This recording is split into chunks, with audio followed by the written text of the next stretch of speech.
days. Are they just like slow moving or? Well, my main device is just completely dead. Like it won't boot up. We've taken it apart, reattached the battery. Just one of those days. Mm-hmm. Hi, Miss Tia. Yeah. Okay. Slow moving or? Well, my main device is just.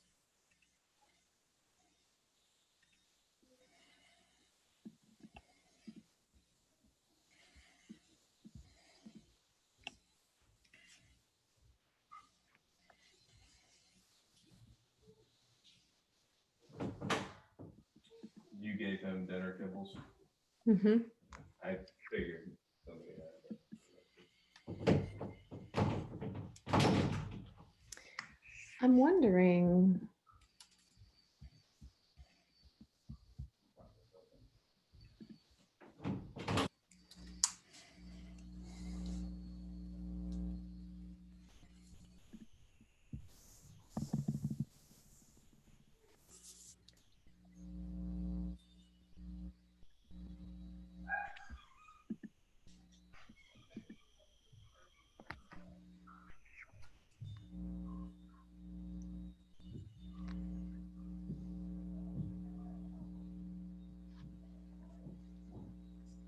Hey, Tia. Yes. So it's saying that I need to request access to that video, that conscious discipline video, which is weird because I think it was the video I sent you, right? Yeah, but I uploaded it. Let me change it might be, I had to put it in my drive to be able to add it to the slide. I bet that's it. Yeah, let me get to it.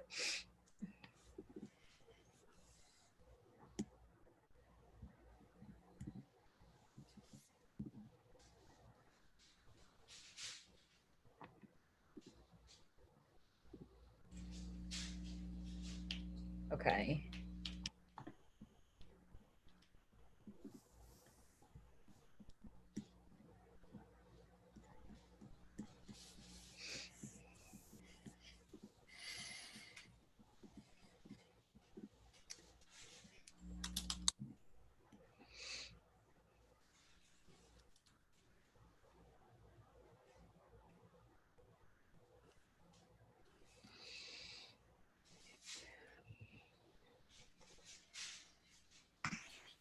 Can you try it again now? Okay.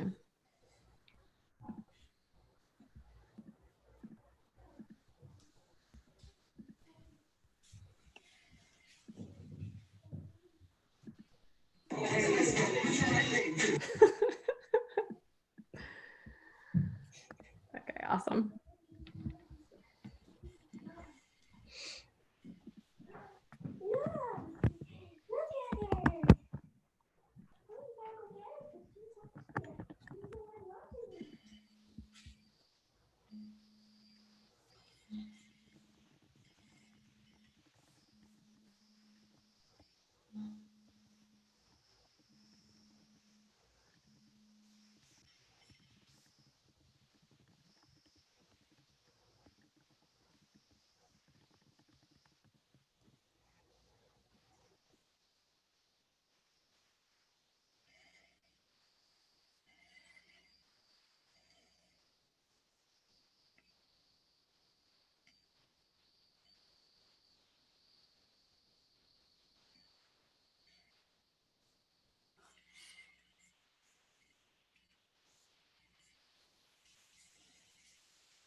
Hello, everyone. Hello. Hello.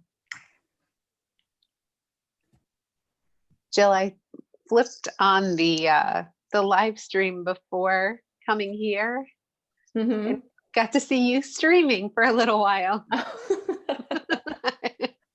I always forget that sometimes the live stream is going before we That is start. Mhm. Hello. Hello.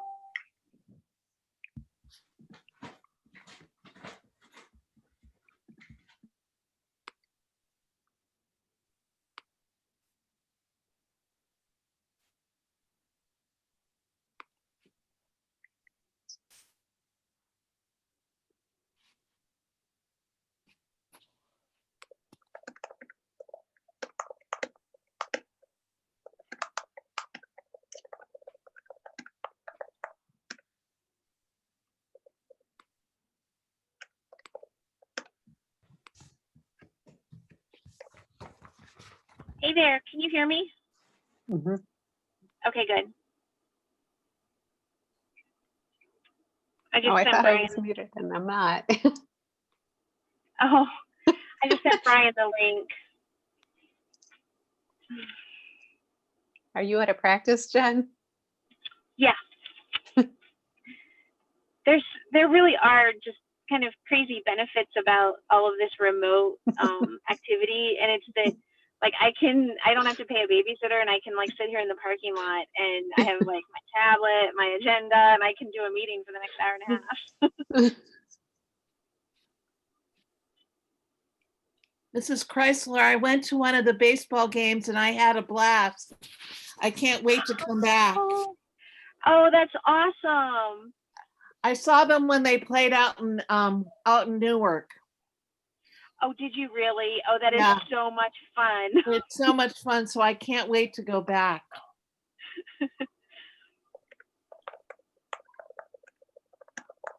It's something about having the normalcy of baseball in this Yep. COVID environment that like made life feel a little bit more And normal. to see the kids, it made it seem normal. Oh, I can't imagine, right? Yeah, Mrs. Earhart, after not being able to see them for so long. it was horrible. Oh, I can't Great, imagine. it was great to see them.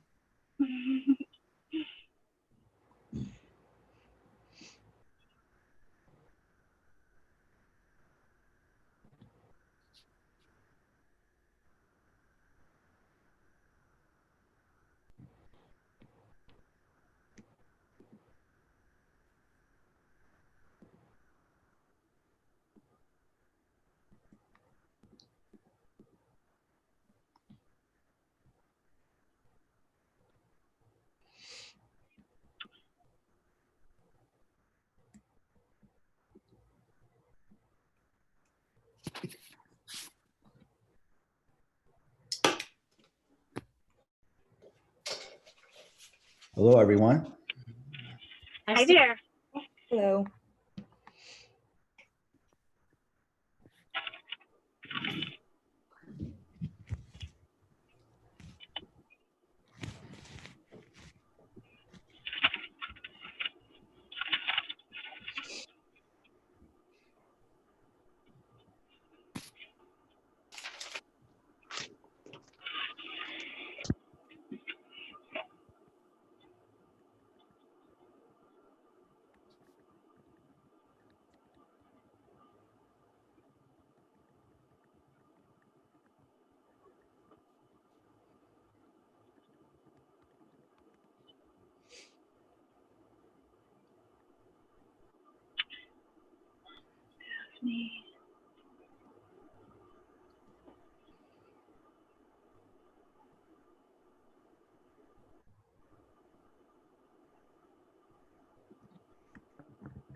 So I'm trying to scroll through here. So I see Daphne, Burl. I haven't seen Matt yet. So Matt, speak up if you're on here and I just can't see you. And I know Brian, I just sent him the link. So I know he's trying to get in. I think I just let Brian in. Okay. Did you let Matt in? I Are we haven't- blocking Matt tonight? Yeah, let's do that. No, I haven't seen him come through yet. Okay. He's usually an early bird. Mm-hmm. Also, haven't seen Lisa Kelly.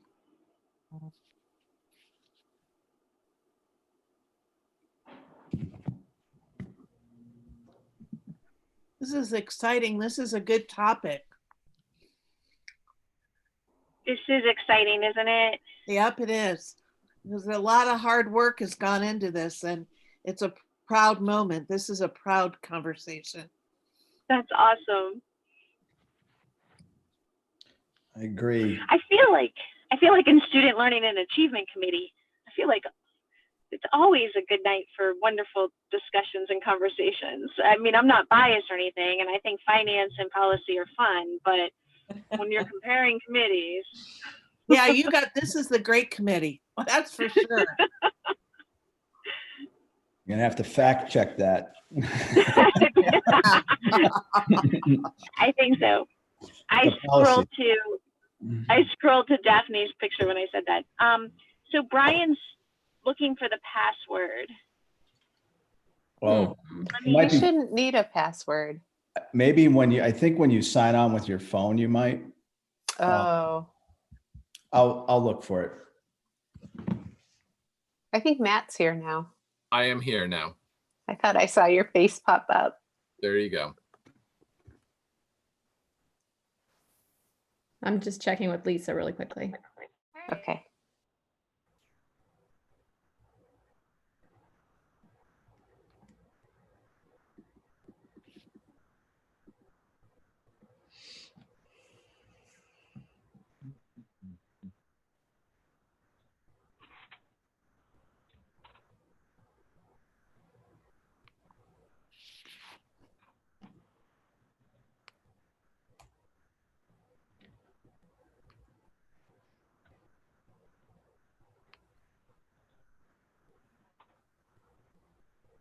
I think you're on mute. Lisa, Okay, so Matt's here. Lisa was having a hard time getting on, so she's logging in right now. Okay.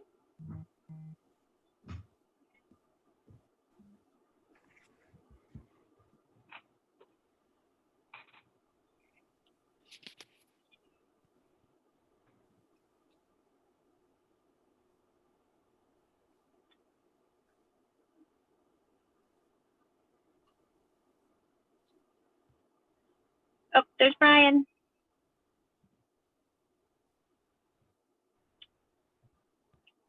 Okay. Joe, let me know when Lisa's on and we can get started. I sure will.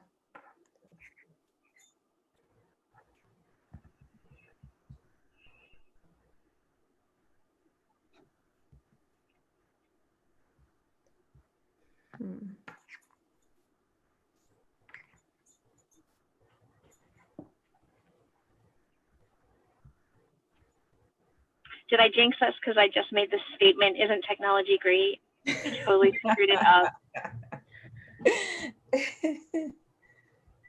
Sorry, guys. That's okay.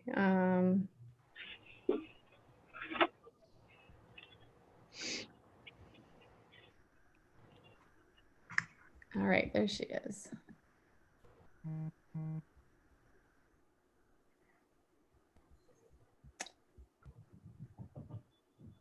All right, I just admitted her. Just waiting for her to connect.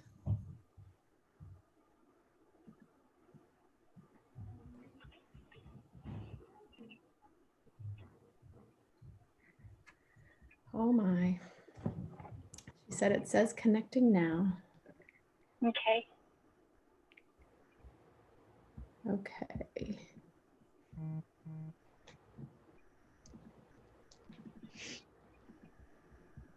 I think. Oh, I see her up there. Yeah, I see her name.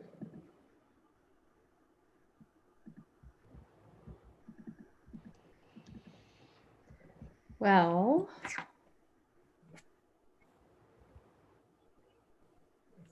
one last check, and then if we need to flip-flop some things, we can.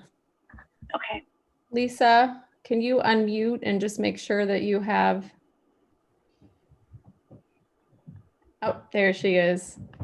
You're still muted, though.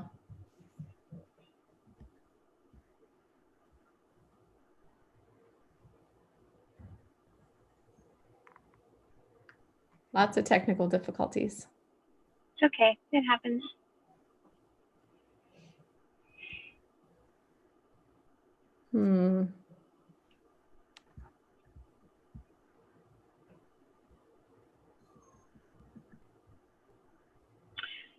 I wonder if Can you hear me?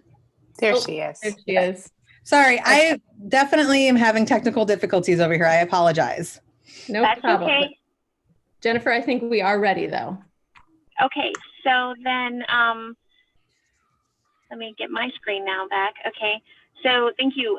So good evening and welcome to the June 23rd Student Learning and Achievement Committee. It is 6:35 and I'm now calling the meeting to order. Board members present, Jennifer Chrysler, Earl Pickle Antonio, Daphne Mooring, Matt Campbell, and Brian Hairston. Thank you everybody who's joining us. I just want to make sure that, you know, we're in this strange environment, right? And I think slowly getting used to it, but certainly the way that we typically do business, some of those rules and provisions, especially as they relate to the Sunshine Law, still do apply. And so I just want to remind those of you who might be joining us that we are only able to talk about the things that are published on the agenda for this meeting.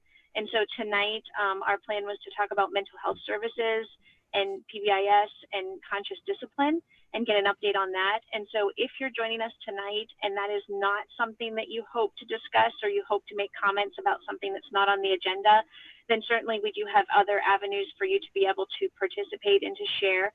One of which is to email the board. Our board emails are on the website with all of our names, and the president of the board is responsible for replying to all emails that are sent to the board. And then we take those emails and certainly pass them along to the appropriate administrative personnel who will then handle that information and be able to get back to you with follow-up as well as get back to the board members. And then the other opportunity is certainly to attend our monthly meetings. And when I say attend, I do mean attend virtually for right now. And so we have a protocol in place where you could submit questions in advance of that meeting, and then we can read those and address them at the meeting as well. So there are opportunities for you to speak about something that you may have on your mind that's not relative to this agenda and alternative means, but for tonight, we will be only discussing the items that are published and on the agenda. So with that being said, and without further ado, I'll turn it over to you, Jill, and your team, and we look forward to the presentations tonight. Okay, thank you. Thank you so much to everyone for being here and for listening on YouTube, watching on YouTube.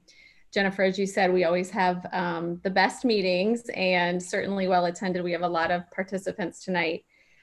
So we're excited to talk about our mental health and PBIS programs. And yes, conscious discipline is a part of our PBIS program. So we'll be talking about that as well. Back in, it was April of 2019, we met in SLA and had an opportunity to hear an overview at that point of our school counseling program. And it was right about the time when Lisa Kelly was transitioning into her new role as the administrator of school-based prevention and counseling. And so we're excited to hear tonight from her and her team. I just want to say how proud I am of her and them. They've done a lot of amazing things in just a year's worth of time. And so we're excited to hear from them about the programming they have going and the supports that we have in place for kids here in Gahanna. So I'm going to pass it over at this time to Lisa Kelly. Good evening. Thank you so much, Jill. I appreciate this opportunity to discuss our amazing mental health team here today. I do want to take a moment, though, and just say thank you to the board and to Jill and to Mr. Barrett for the tremendous support that we have received from all of you. We talk regularly in our team meetings about how supportive of a district Gahanna is and how much Gahanna cares about mental health and the social emotional needs of students. And so I just want to take this opportunity to say thank you for that. Thank you for providing such a great environment for our team to work in. So this is a picture of our mental health team, everyone except for Dwayne Miller, who for some reason refused to get in this picture. And we still give him a hard time about that, but this is all of us. There are 21 members of our team. We have 5 mental health specialists, and then the rest are all of our amazing school counselors. So just a little bit of an overview of our structure. So for school counseling services, we have 1 full-time at each elementary. And as the board members know, that was a huge add for us. That decision was made last year. We were able to successfully hire 4 amazing, absolutely amazing school counselors. We've had such a great year with everybody. They've all hit the ground running, and absolutely our services for our elementary students have just been so amazing this year, having that full-time support at each building. We also have 1 full-time middle school counselor at each building, and that has historically been what Gahanna has had. And then we have 6 full-time school counselors at the high school level. So basically our school counselors work with what we would refer to as tier 1 and tier 2 students. So tier 1 is all students. It's a universal need. So any student can access a school counselor. They also do classroom lessons and building wide initiatives, and we'll be talking a little bit about some of those as examples tonight. They also could see students for individual counseling, and then also do small group counseling as well.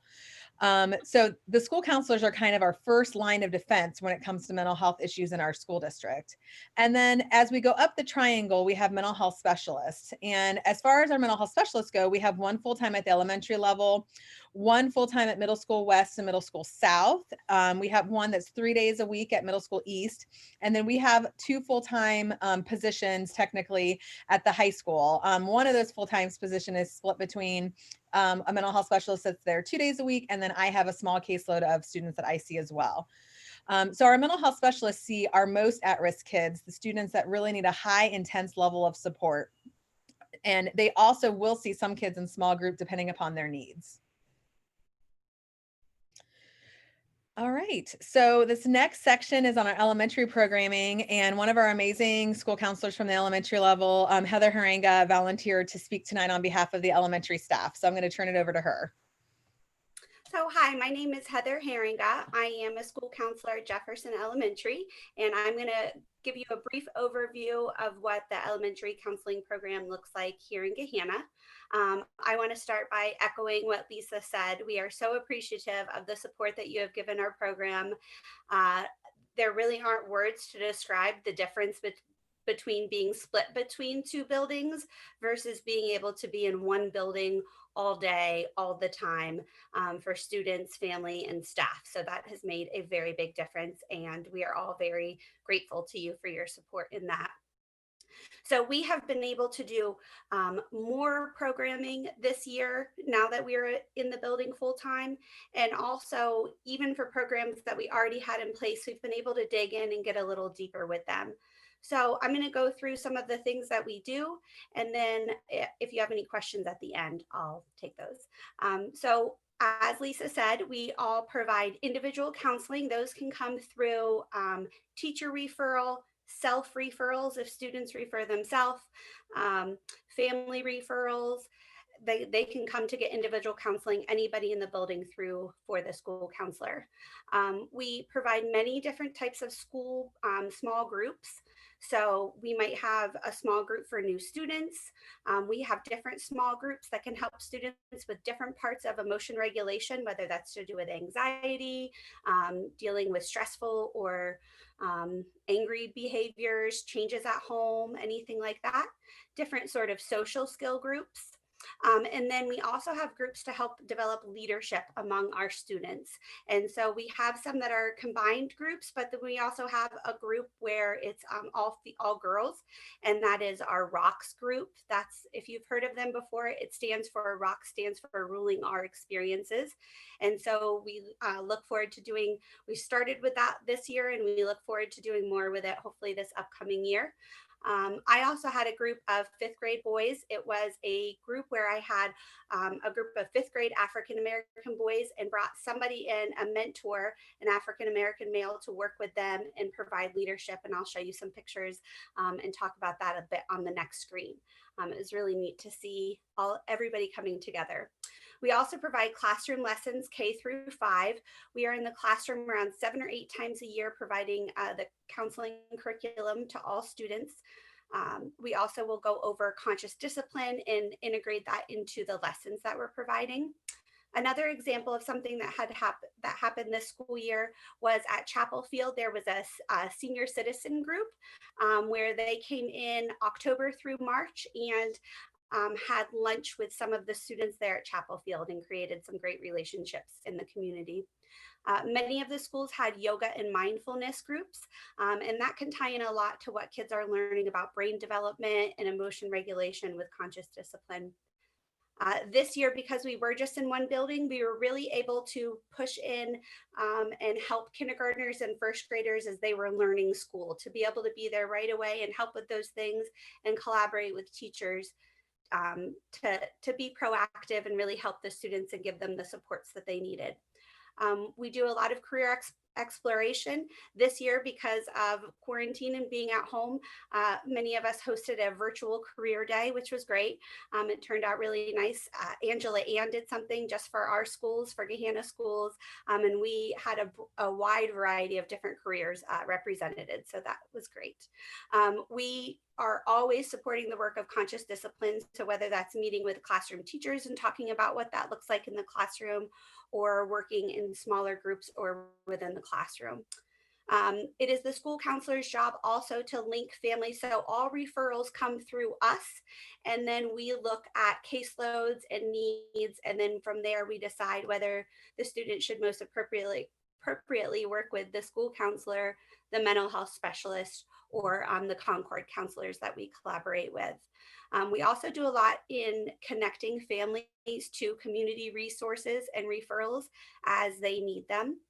And this upcoming year, we're really looking forward to a program that we're going to be kind of linking on to conscious discipline. It's called the Toolbox Project, and it gives very succinct, clear tools that kids kindergarten through 5th grade will be able to use and provide a common language throughout the entire school about what we are looking to see in a given moment. So if we're wanting them to use their listening tool or their let it go tool, those will be things that will be introduced next school year.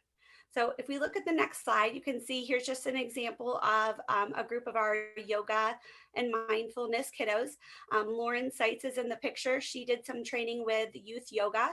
And so her and I ran the group together, and we used our smart lab for the area. And so we got in there first thing in the morning, and it was a great way to start the day and kind of help the kids center themselves and also give them tools if they had stressful or anxious moments pop up throughout the day. And then in this next slide, you'll see the 5th grade boys group that I referred to. So the male in the group, his name is Ben Kershaw. He does a lot of work throughout the community. I would have to go on for too long to talk about all of his professional experiences, but he does a lot with teamwork building and confidence building. And so really centered all of his programs around cooperation, teamwork, leadership skills. And so there's a picture of our 5th grade boys there. When they're there in the human knot, you can see where they're holding hands. Many of you have probably done that activity before, and when you have to then figure out how to unlock yourself. So we are blessed and lucky to have him throughout the school year until we went into homeschooling. I think that's all I have. Okay. Thank you so much, Heather. Are there any questions for Heather or me about elementary school counseling programming? I do have a question. This is Campbell. Hi.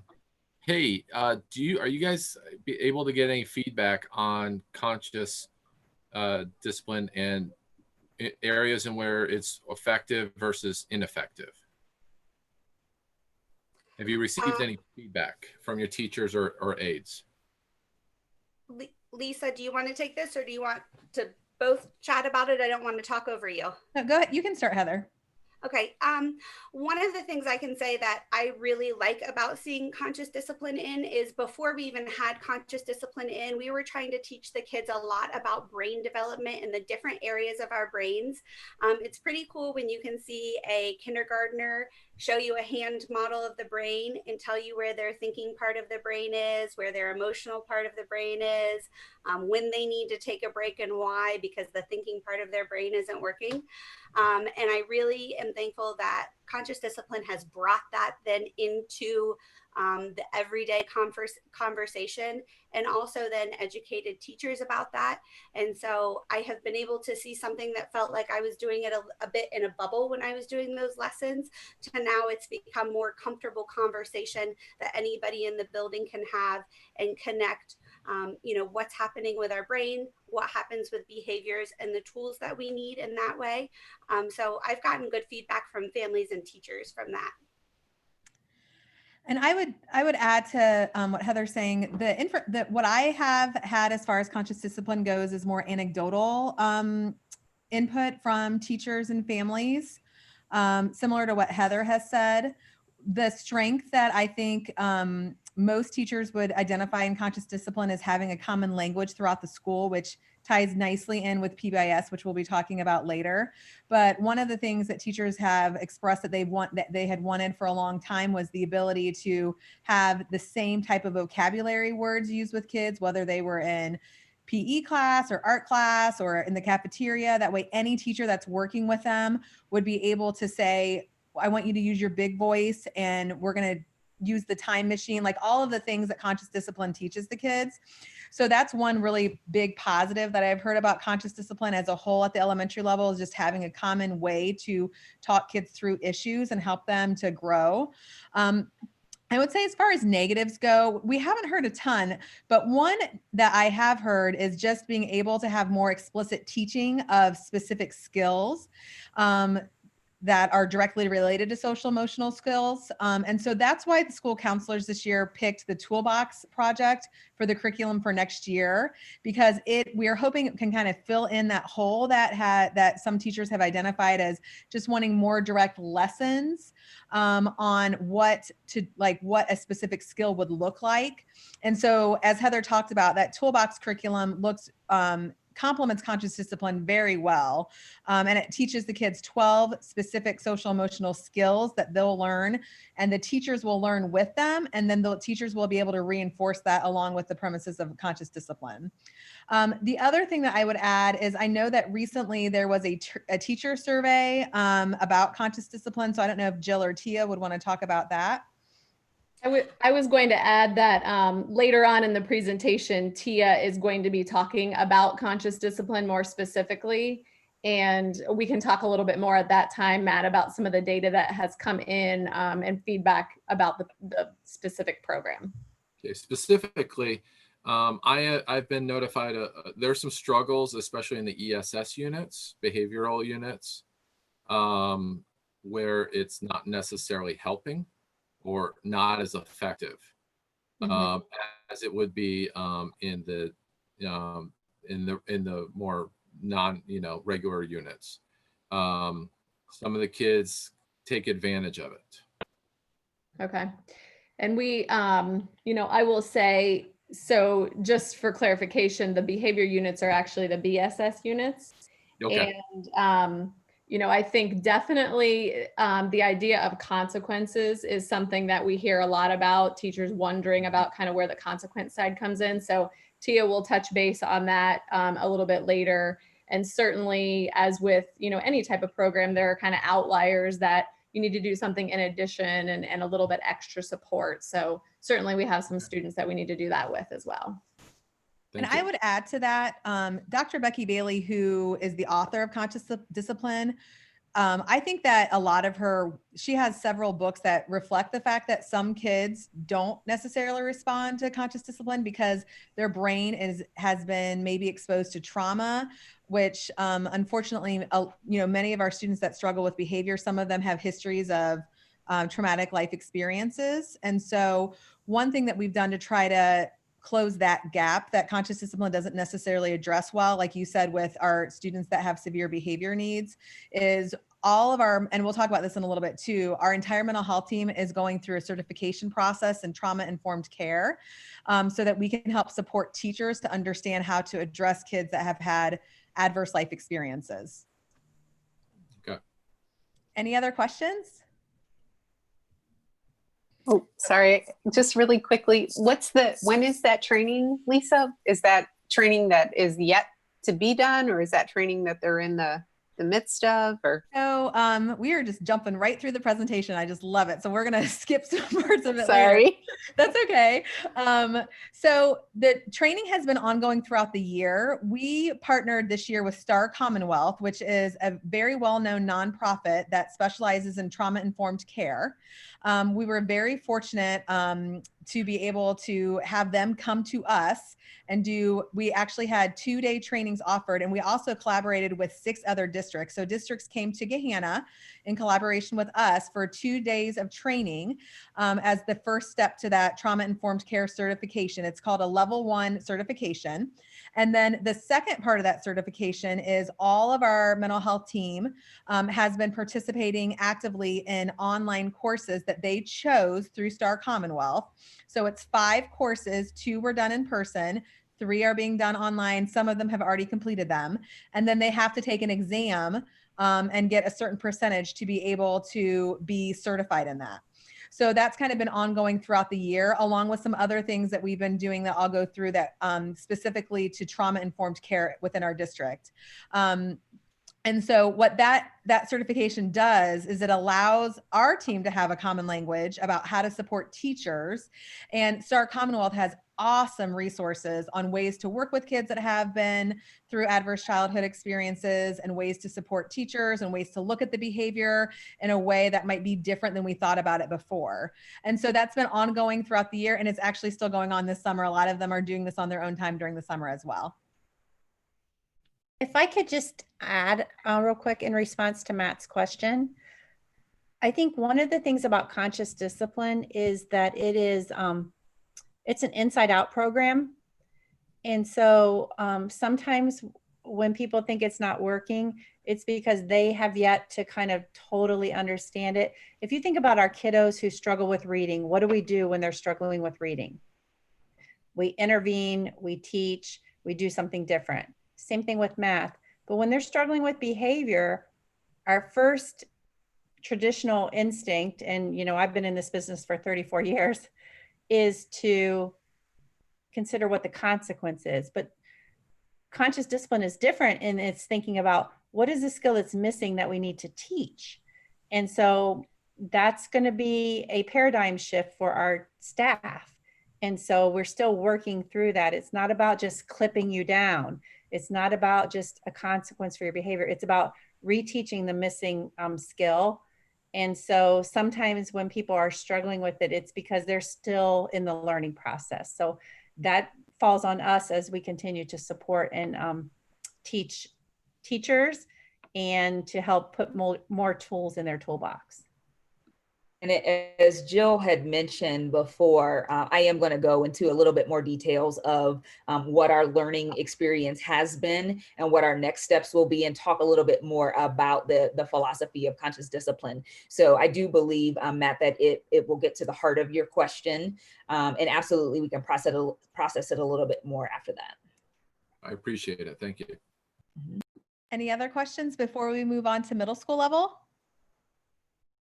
Okay, so joining us tonight to represent our middle school counselors is Shayla Oates, who was new to us this year and has done a phenomenal job coming into Middle School West, and Lonnie Williams, who has been at Middle School East for years now. She can tell you probably how long, and has supported our students there in just such a great way. So I'm going to turn it over to them.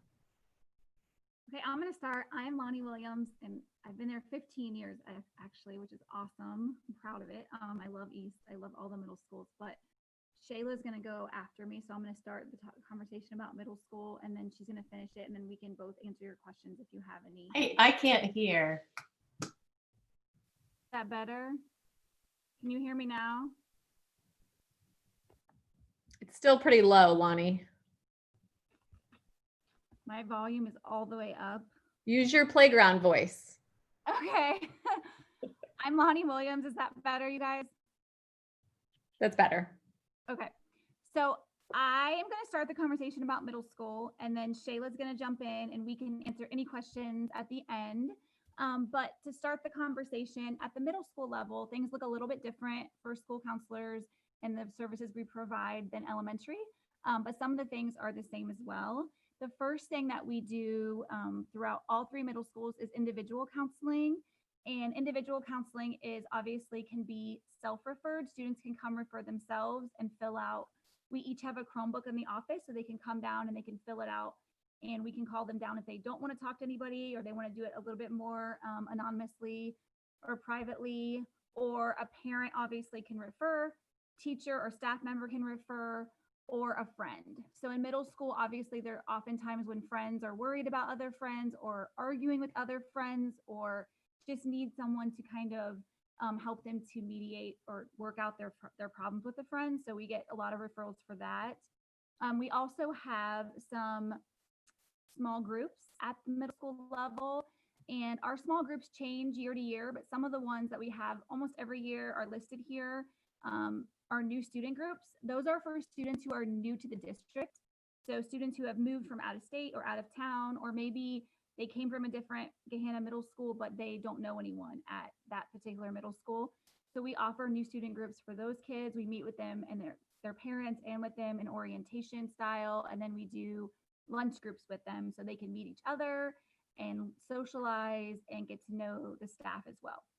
We also have girls groups at all 3 middle schools this year. Some are rocks, which I know Heather talked about a minute ago. And at Middle School East, we also have one called Owning Up. It's similar to the rocks group, but it's a girls empowerment group and a girl relationship group based on socialization and learning how to grow up and have really, really good confidence as a female. So the other groups we have are student leadership groups. The one we have at East is a student guide group. So we train students who are referred from teachers as being positive mentors, and they act as mentors for students who are new to the district again, or 5th graders coming up to the elementary, and they act as peer buddies to them and help them give tours and all that kind of stuff. We also have social skills groups primarily in 6th grade, but sometimes if the needs assessment says other grades, then we can do older grades as well. And then we do some coping skills groups. As school counselors in the middle school, we are also members of the MTSS or RTI student groups. We help meet with students as needed and do some check-in and check-outs and attend all the meetings that are weekly or bi-weekly. We also do a lot of the scheduling as school counselors and help to plan for transitions from each grade level to the next grade level, as well as from elementary to middle school and from middle school to high school. So we do a lot for transitioning.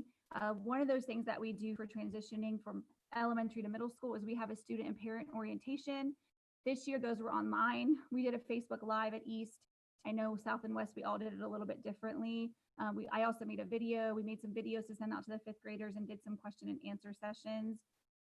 We also helped to facilitate the Smart Lab, just helping to mentor the people that are running the Smart Labs and referring students to the Smart Labs, taking them to the Smart Labs, helping them to get to know what the Smart Lab is, and helping teachers to understand how it benefits students and what students are appropriate to go to the Smart Lab.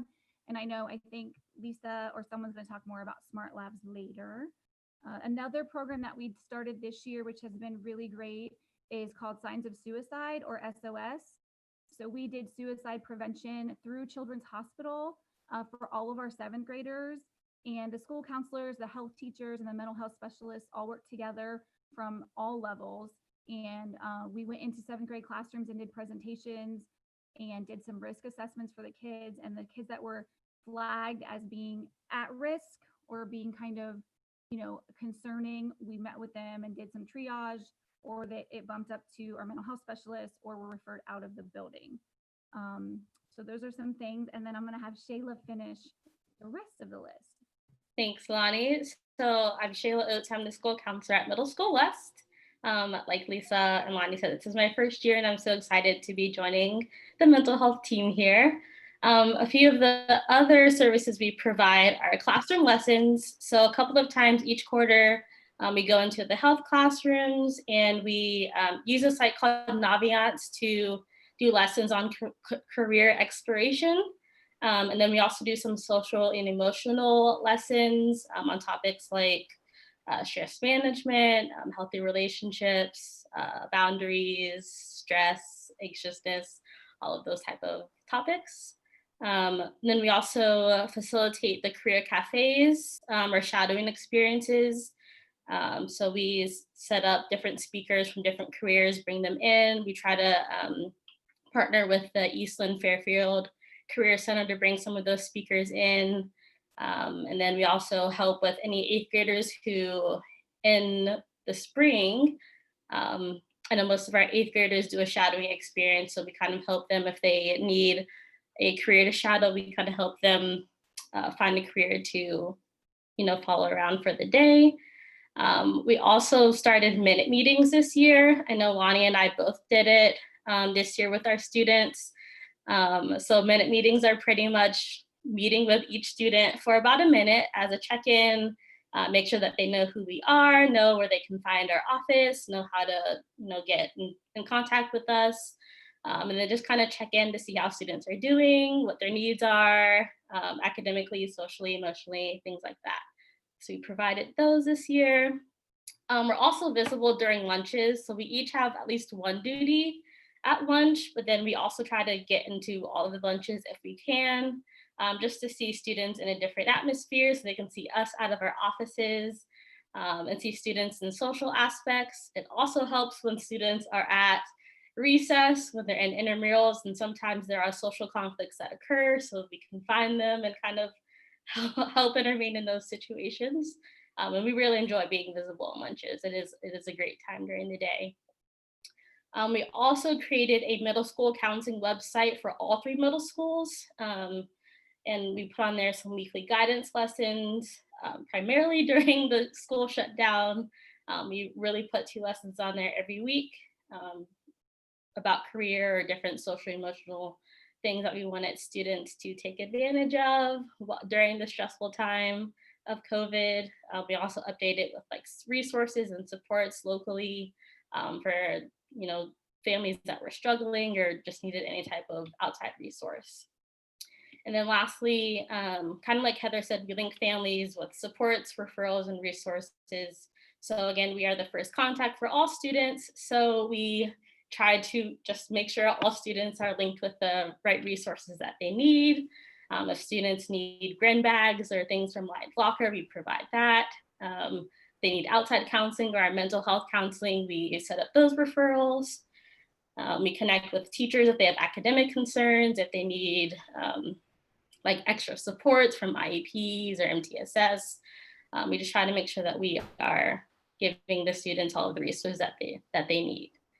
And then on the next slide, we have a few pictures. Some of the students who participated in our new student groups and from the 8th grade girls group. And I think there's one more slide, a couple pictures from our career cafes, career exploration. I think one of the pictures is from, Lonnie, you can jump in. I think one of them is from when our 8th grade girls went on a career visit. So that's that picture in the middle, I believe. So that is pretty much middle school. Does anyone have any questions? I do have a question. This is Matt. No. First of all, I just want to say, as someone who has made use of Middle School West, guidance counselors there, you guys, it's a great team over there. The way that the team at West communicates with the teachers is really good. And so I appreciate the hard work that you guys do. The question I have for you in looking over the list in the presentation is, how many boys only support groups do you have?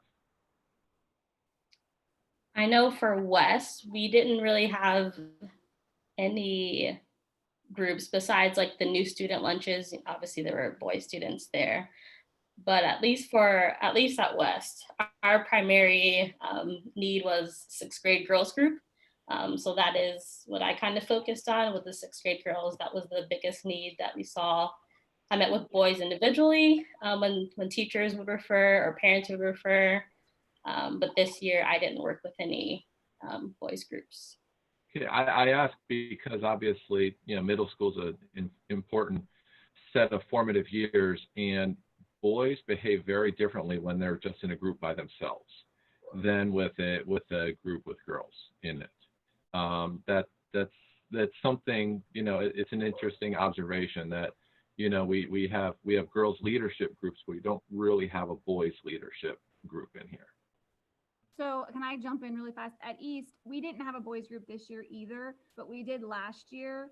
So I know at all the middle schools, we do need assessment. So we give surveys out to see what the highest need is to offer groups, because there is only one counselor at each school. We can only provide so many groups. We'd love to provide millions and millions, but my point is every year is a little bit different. So we have had all boys leadership groups at East, and I don't know if they have it West. It's Shayla's first year, but I know they have it South in the past as well.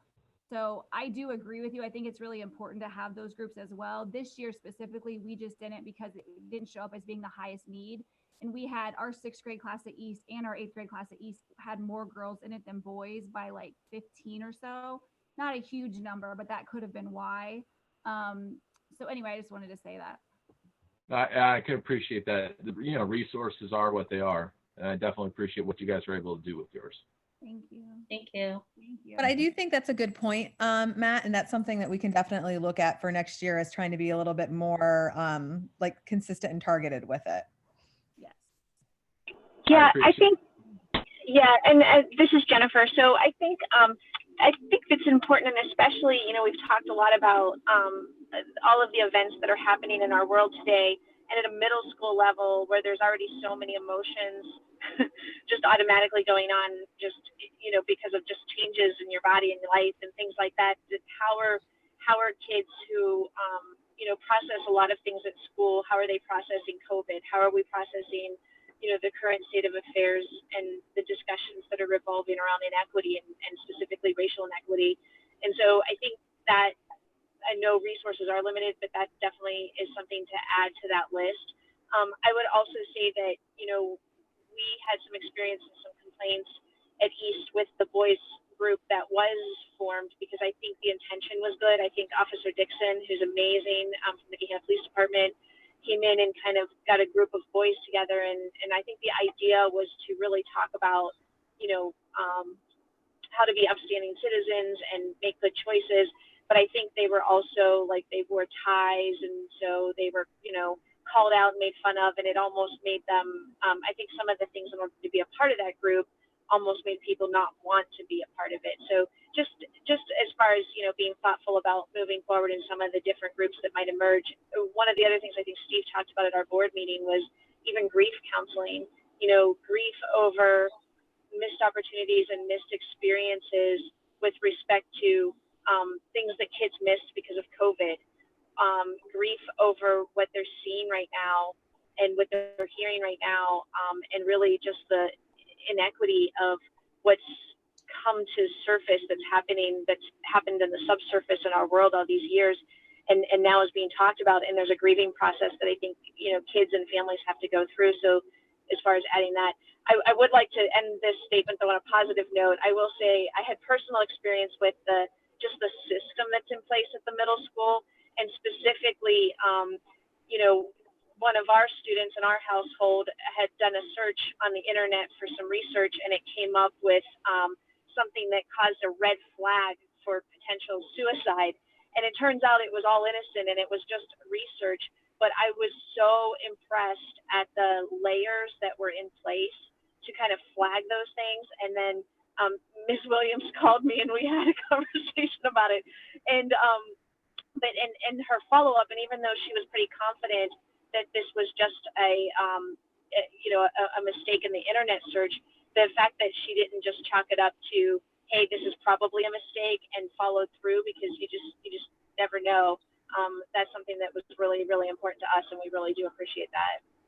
Oh, thank you. And yeah, I just want to say that I totally agree with you about the topics that we're going to need to be addressing when we get back to school.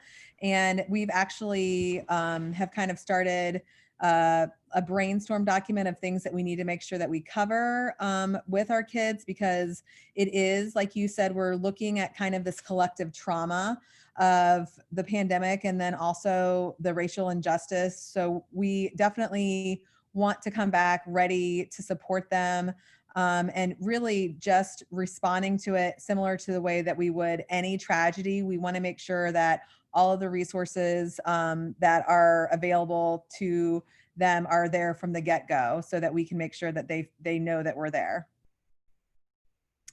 Okay, any other questions for middle school? Lisa, I was just going to add on to what you had mentioned about preparations for the fall. You know, I had the parent survey in the spring also, just to elicit topics of interest from the parents' perspective on how to support students' social emotional needs. And I know, you know, you asked me for that data literally the day the survey closed and started diving into it. But some of the topics that specifically stood out were organizational skills, anxiety, social skills for those that, you know, might continue distance learning. How do we support the social aspect of things? So those are some of the things that I know that you, you know, we're already taking a look at also. And depression was another one that really came up quite a bit on that survey as well. So I think, I know that parents saw mental health issues in students that they maybe had never seen before during the building closure. And so that's definitely something that we've helped support parents with during the building closure, and then we'll continue to help if and when we come back. Okay. Next up is high school, and we have Kalina Falk here, who is the high school department chair, to share about the high school mental health programming there. Thanks, Lisa. Hi, everyone. Like Lisa said, my name is Kalina Falk. I am a school counselor at the high school, one of 6. And we have, I've kind of listed some of the things that we've done over the past year. We've really taken a look at our curriculum, what we offer at the high school and how we offer it. And we are still fine tuning things, but we did add quite a bit, a few new initiatives. And so we were excited with how they went, and we are excited to, you know, get back and be able to continue and push what we do have to offer. So the first thing that I put up there is, obviously we all work with our students individually. We are now divided, all 6 of us, by alphabet. So it's broken down into not so easy to remember letters, but mine is easy. It's a car, A through CAR. I feel like I can, you know, beep a horn. That's me. I'm a car. But everybody else is a little more confusing. But anyway, we meet with students individually in all 3 domains of, you know, the Aspen National Model, the academic, personal, social, and college and career. And so those are the basis for everything we do. They fall back into those 3 domains, which leads to the next thing on that list, which is the needs assessment. We have now provided that for our students. It's different, it's separate, obviously, for every building. Our high school is a big place, so there's lots of people that are responding to that and lots of different needs. But we are working on using that data even more succinctly and efficiently. And then we did open a smart lab in the fall. We had a grant at the beginning to kind of get things together, and we opened, you know, one of the first ones in the district, and it was pretty awesome. We as counselors ran it at the beginning, which was a little bit strenuous on our current schedule, and we are so excited that we are still able to upkeep the smart lab with we have a new leader for the smart lab, and she's great, and we are so thankful that she's there and that she has that service to offer to our students. We are also a part of our MTSS and RTI team, like Lonnie was saying, for the middle school. We do that at the high school as well. So we sit down on those meetings, work with those students, those teachers, that staff, any communication pieces we help with that we can. This past year, we also offered a grief group through Ohio Health. These counselors came in and they would work with students that had agreed to that. We had one group in the fall and one group in the spring. We also really reached out and used their resources and their help when we had the tragic accident that happened in the fall to our students. And so they were a great resource for all of us to have and for us to continue to lean on. And I think some of our students got to know those counselors, and we're really appreciative of that relationship. We also have done lunch and learn sessions. So essentially during their students' lunch period, they come in and based on what they need, we've had some sessions with them, everything from scheduling to college applications. We've done a couple mindful mornings this year, which is hard to get students to want to come into high school any earlier than we already do, if I'm being honest. But we had quite a good, positive turnout for the first few that we were able to do with Dr. Nelson Slagle. And they met in the Smart Lab and they just kind of refocused and recentered themselves for the days. We do individual senior meetings with every student starting as soon as we get back. Well, after scheduling is all done, we do that. And those are just to kind of talk about and walk through next steps. What are we ready to do this year? What are our goals? And then what do they want to get to? We do class seminars for the juniors and freshmen, just addressing different academic and personal social issues in each of our alpha groups. We've done Ask a Counselor this year, which has been fun. We just put a table out in between the cafeteria, right next to the cafeteria. We have candy that always entices high schoolers to come and talk to us for a few minutes, ask them to help us fill out some stuff. And they, it's just another way for us to be visible. So we don't necessarily have a lunch duty, but that is something that we have done several times a month to just be out there with our students. We have our Career Center counseling and programs through Eastland Fairfield, which we plan and we meet with our sophomores and then they apply. We also work with our current juniors and seniors in those programs. We talk about scheduling meetings. We have parent information nights. We put two of our May is the Mental Health Awareness Month. So we have typically in the past done quite a few things. This year, obviously, it looked a little bit different because we were all virtual, but we still we're putting things or posting resources, lessons on each Google Classroom for each class, but also on our social media outlets. We have Twitter and Facebook that Dr. Nelson Slagle runs, and she does a great job. We also do Signs of Suicide for our sophomores. It's been a sophomore program that we've had for several years now, and typically done in the fall, but we've also done it in the spring. Just kind of depends on what's been going on. But this is a good program for us to kind of meet with some students that maybe we didn't realize needed some extra support. They've done Coffee with Counselors, so that's been community outreach with us. The You Matter campaign goes very much along with Signs of Suicide and mental health awareness. It's just talking, it's like a week-long thing where we have different things on the announcements each day, different programs for students. They sign up and explain, fill out a little thing about why they matter. So just again, that personal and social emotional piece. We had an AP fair this year, which was super exciting to have. It showcased all the classes we have. Students were allowed to come in and meet with any of the teachers before any scheduling registration had to happen. That's exciting. Even though we don't have a freshman counselor anymore, we still have freshman initiatives. So the welcome day that helped is run by our link crew, the freshman retreat that's been there, the pledge to graduate, and that's just a ceremony where students sign a banner that's their pledge. They are pledging to graduate with their class. And so there's a motivational speaker that comes in, and it's a rallying group, time for the class of whatever year that is. And then we also have hosted Cocoa and Cram the last several years, and that's just trying to help students organize themselves and study before their first sets of actual midterms, where that's going on your report card and going to play an important role in their grade as well. Next year, we're looking to initiate Hope Squad. We started this year, but did not actually have a team of students. And this is a program that Lisa helped us get connected with. We have 3 teachers and 3 counselors that will work to kind of head that up. We also have some of our counselors are on college fair committees so that we're able to be in connection with other school counselors in the district and with that next level of education, and then obviously linking our families, our students with the supports that they need. So below the next slide, there's a couple of pictures. We have like I said, Dr. Nelson Slagle does a great job with our social media, so she takes lots of pictures. So these are all pictures of our Smart Lab.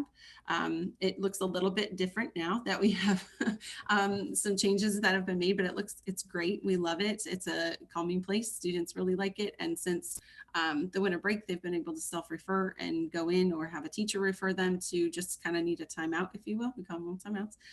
There's lots of different things that they can do to help kind of refocus their energy and where it needs to be. If you could go to the next one. Yep. And here's this picture from one of our mindful mornings that Dr. Nelson Cycle put together. Today will be awesome, and we put goals and things down.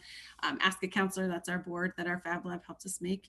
And then the picture down at the bottom is just the staff that went on our Eastland Fairfield trips with our students. And then next slide, there's a this is one of our bulletin boards that was done during our You Matter campaign. All of those little tiny pieces of neon color paper is every student's name in the building. So there's over 2,400 pieces of paper and it's listed there. That might have been one of the most tedious bulletin boards, but I will tell you, it was so awesome every time coming out of our office to see kids hunting and finding their name and trying to find themselves, which is a big deal in a school sometimes the size that we are. So it was something that was really cool. Next one, Jill. These are a couple of different just meetings that we have. Like that's the Eastland Fairfield trip. This is one of our ACT preps. This was a class seminar. The next one is a flyer for one of our college fairs, and then our CCP night and our AP fair too. So just different things that we've done. Oh, and then we also helped host the webinar, and we had, this is a district-wide thing that we did during our time away from school in the spring.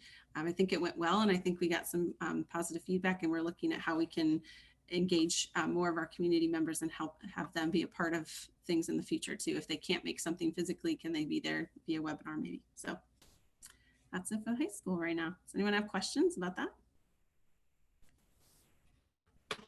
Can you describe the Hope Squad a little bit? Yes. So Hope Squad is going to be it's a group of students that well, first of all, let me say it's a program, national program. We'll have a group of our own. And the idea behind Hope Squad is that we will have a team of students, a group of students that are respected by their peers, voted by their peers, that become Hope Squad leaders. And they will be the ones in our building that people know they can go to if they have someone they need to talk to and they don't feel comfortable quite talking to an adult, or if they just kind of need an ear to listen to. We obviously will have our Hope Squad leaders go through training, and they'll know boundaries and their limits and what they are. But they will be that group of students that we work with to kind of help with that portion of with our school population, that they're going to be the voices of, it's really more about like the positive outlook and doing positive things. I don't know if you've seen some good news that we had during quarantine, right? With John Krasinski, like it's that kind of idea, but for our students to be able to have people that they know, that they respect, that they vote on, that are able to take that and be those types of leaders in our building. And specifically, the focus of Hope Squad it's a suicide prevention program. So as Kalina talked about, we have signs of suicide at the 10th grade, and we felt like there was a need for us to expand suicide prevention programming at the high school. And honestly, eventually we'd love to look at Hope Squad, even at the middle school level. It's a very costly program and it's very time intensive. And so we started at the high school because our data shows that there's just a lot of need there as far as students experiencing suicidal ideation. And so Hope Squad is founded on research that says that kids are more likely to tell a peer that they're having suicidal thoughts than an adult. And so, as Kalina said, the kids are trained on if a student comes to me, a peer comes to me, this is what I do. And ultimately, their end action is always to notify an adult, like a Hope Squad advisor or someone that's identified, to make sure that that student that is experiencing those emotions gets linked with the right person. And so when the Hope Squad is nominated by their peers, the question is, who would you go to if you had a problem that you wanted to talk about? Like, it's basically like, who do you feel safe going to? So it's not a popularity contest. It's not, what student has the best grades. It's really what kids are out there for our students that are most approachable for their to other students. And so we had a very detailed timeline of constructing our Hope Squad. We had a parent night scheduled. We had, because parents are trained on what their kids are, what the expectations are, so that the parents are aware. We had days arranged for subs so that we could construct the Hope Squad, and then the building closure happened, and so we have been delayed, but certainly plan on hitting the ground running with it at the beginning of next school year. Yes. Any other questions? I just want to say that the webinar you did on parenting in a pandemic, I thought it was really useful. I thought it was really well done. Are there plans to do those types of things more often? Yeah, there actually is. We were able to reach so many more people than we would typically would have, like if we just did a face-to-face parent night. And so one of the questions that we asked on the parent survey, like Jill referred to, is what information do you need to support your child? And so we're looking at those results so that when we're back in August, we can really develop some good webinars and resources for parents that they can access easily from their home on those topics like organization, depression, anxiety, all those topics that rose to the surface. But yeah, we actually learned a lot from doing the webinar because honestly, it wasn't a platform that we had ever really discussed as doing before. And so one of the positives that I feel like has come out of the building closure for us is being able to see that as a very useful tool that we had never really thought of before. Yeah, I forget how many parents, but there was quite a few, maybe. It's 40. on my next slide, Mr. Barrett.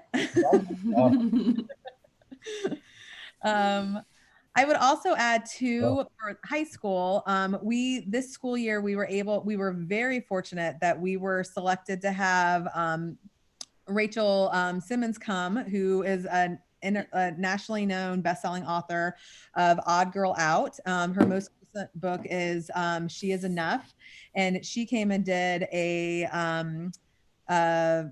assembly for a group of our girls at the high school, and she just did a great job. We were very, very fortunate to have her come in. One of our community members advocated for her to come to Gahanna while she was in town, being brought in by, I believe, was it the Jewish Community Center that brought her in, Steve? I can't remember.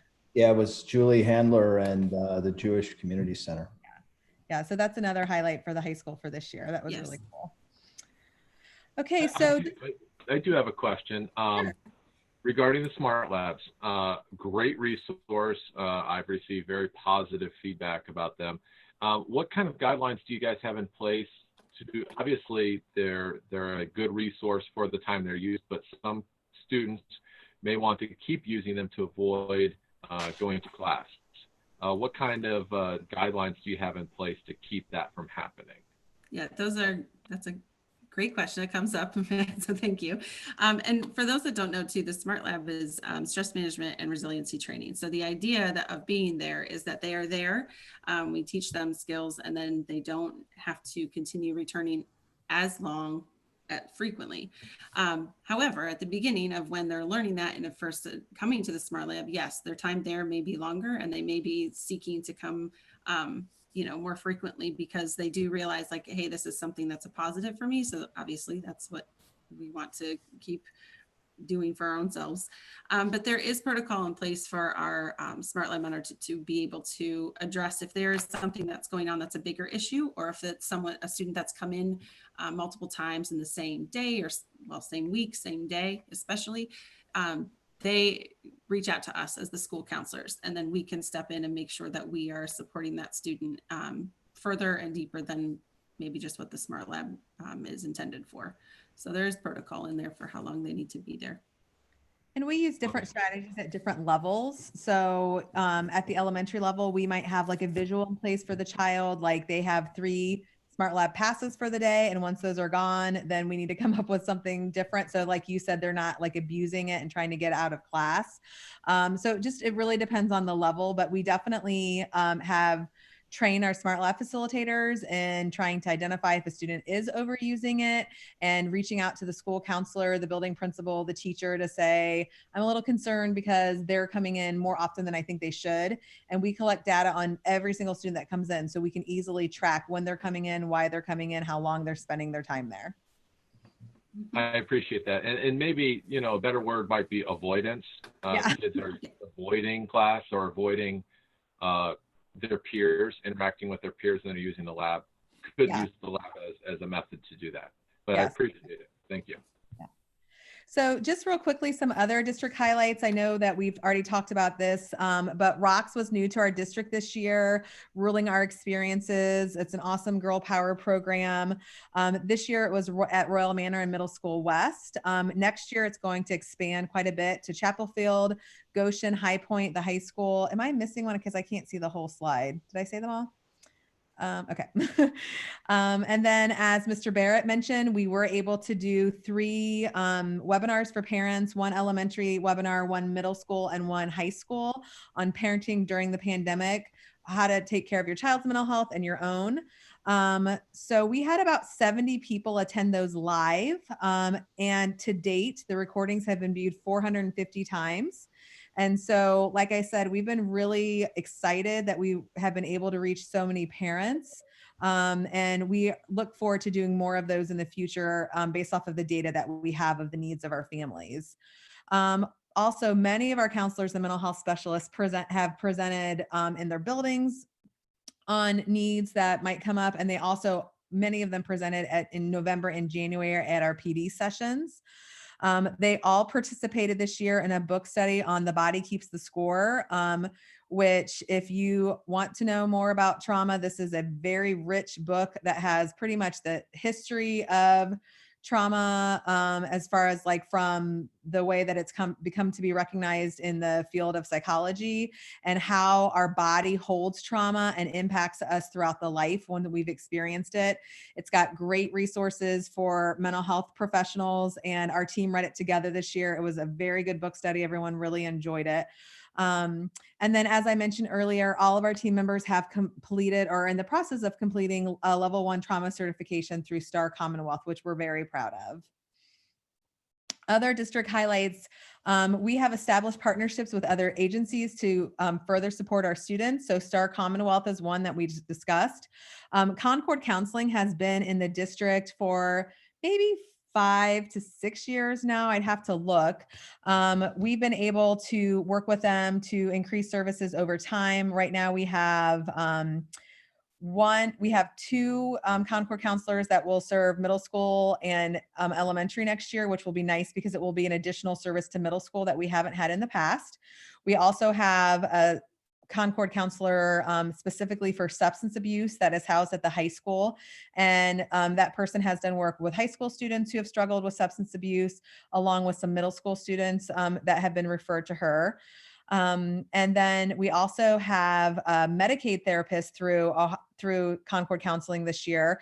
So students who are Medicaid eligible or who are uninsured or whose parents might have a low income and very expensive insurance are eligible to be seen by him. And it's literally just like being able to go to an outside counselor. So he can see the student in the building, he can go into the home if that's appropriate for the family, he can work with the family. And he's done a great job this year. The counselors have done a really good job of filling up his caseload. He currently has a wait list. It's been a great resource for us. That's been new this year as well. We, as Kalina mentioned, have an established partnership with Ohio Health for grief counseling. We did utilize them heavily when we lost our student this year at the high school. We've also used them at other buildings as other issues have come up with our students. They're very responsive and they've been great.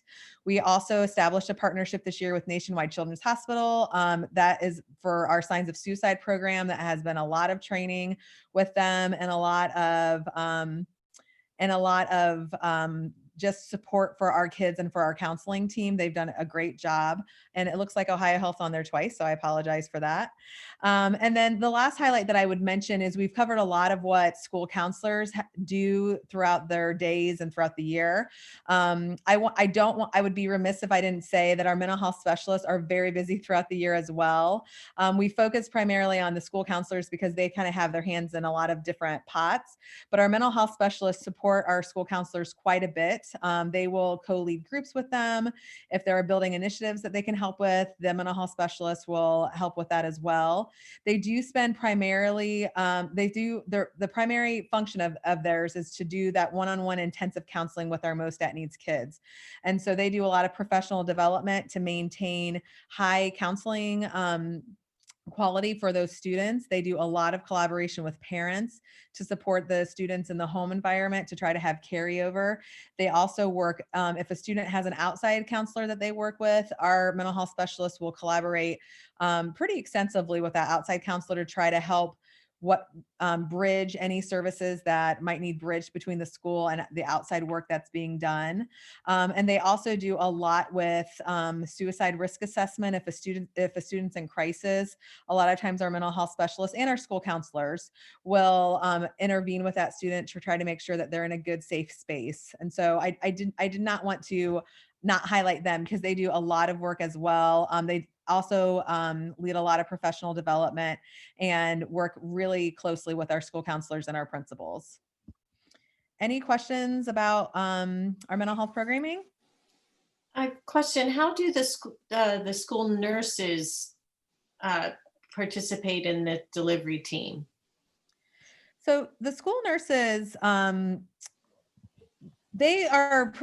they collaborate with us as needed. So if we have a student that comes in, this has happened quite a bit at the high school this year, where we think that maybe the student's under the influence or is having some type of a physical issue that's related to mental health, we will work collaboratively with the school nurse to make sure that they are physically healthy.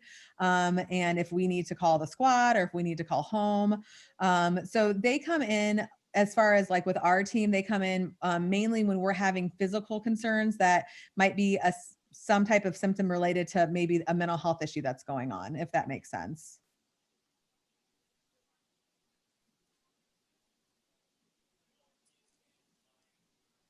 Any other questions? I have a question. This is Burl. So I'm trying, my sense of time is completely thrown off, but Mrs. Kelly, I can't remember now how long you have been in the role that you're in.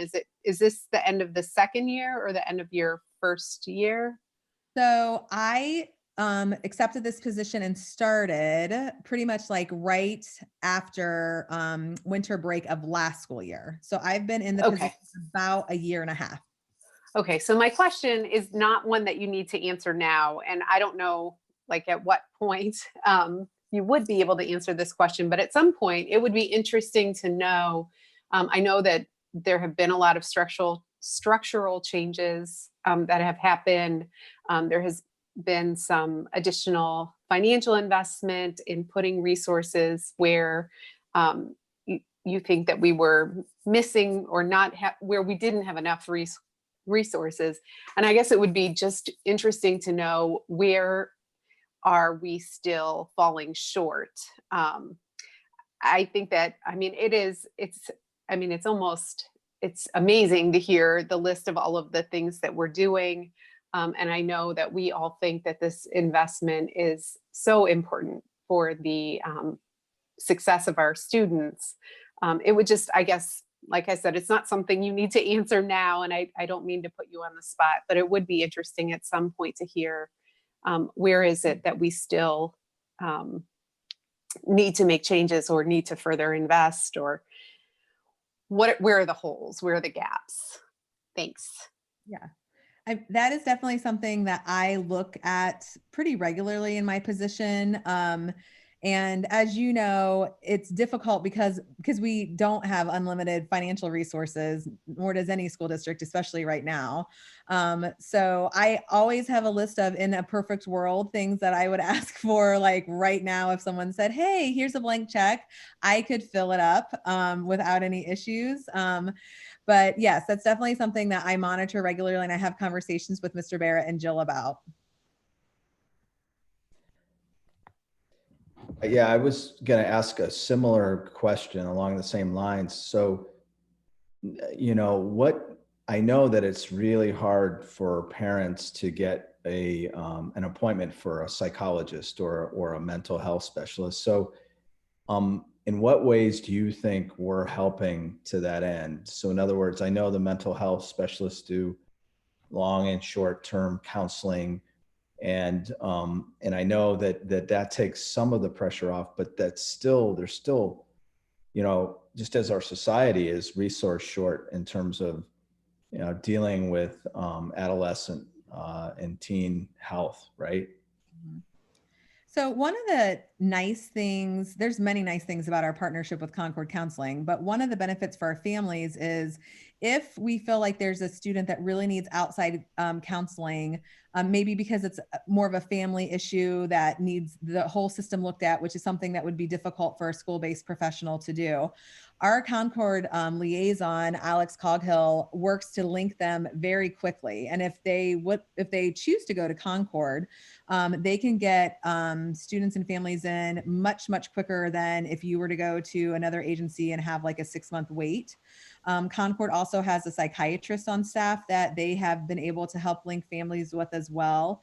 And so when I have a family that feels an urgent need to link their child with services outside of school, I usually always refer them to Alex to see if Alex can help pull some strings for them to get them in a little bit quicker. So that is one of the benefits, I think, of having Concord in the district.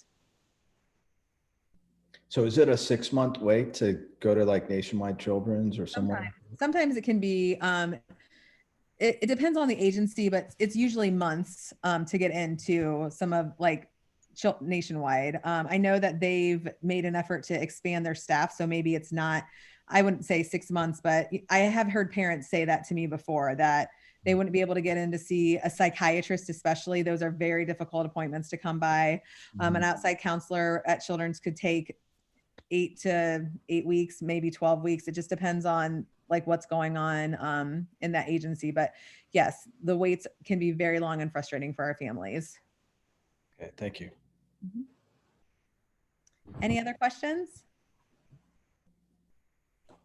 Okay, well, I appreciate your time and listening to our team about, to brag on ourselves. I'm very proud of our team. We've got some excellent mental health specialists and school counselors. So thank you so much. Oh, I forgot this district highlight. Sorry.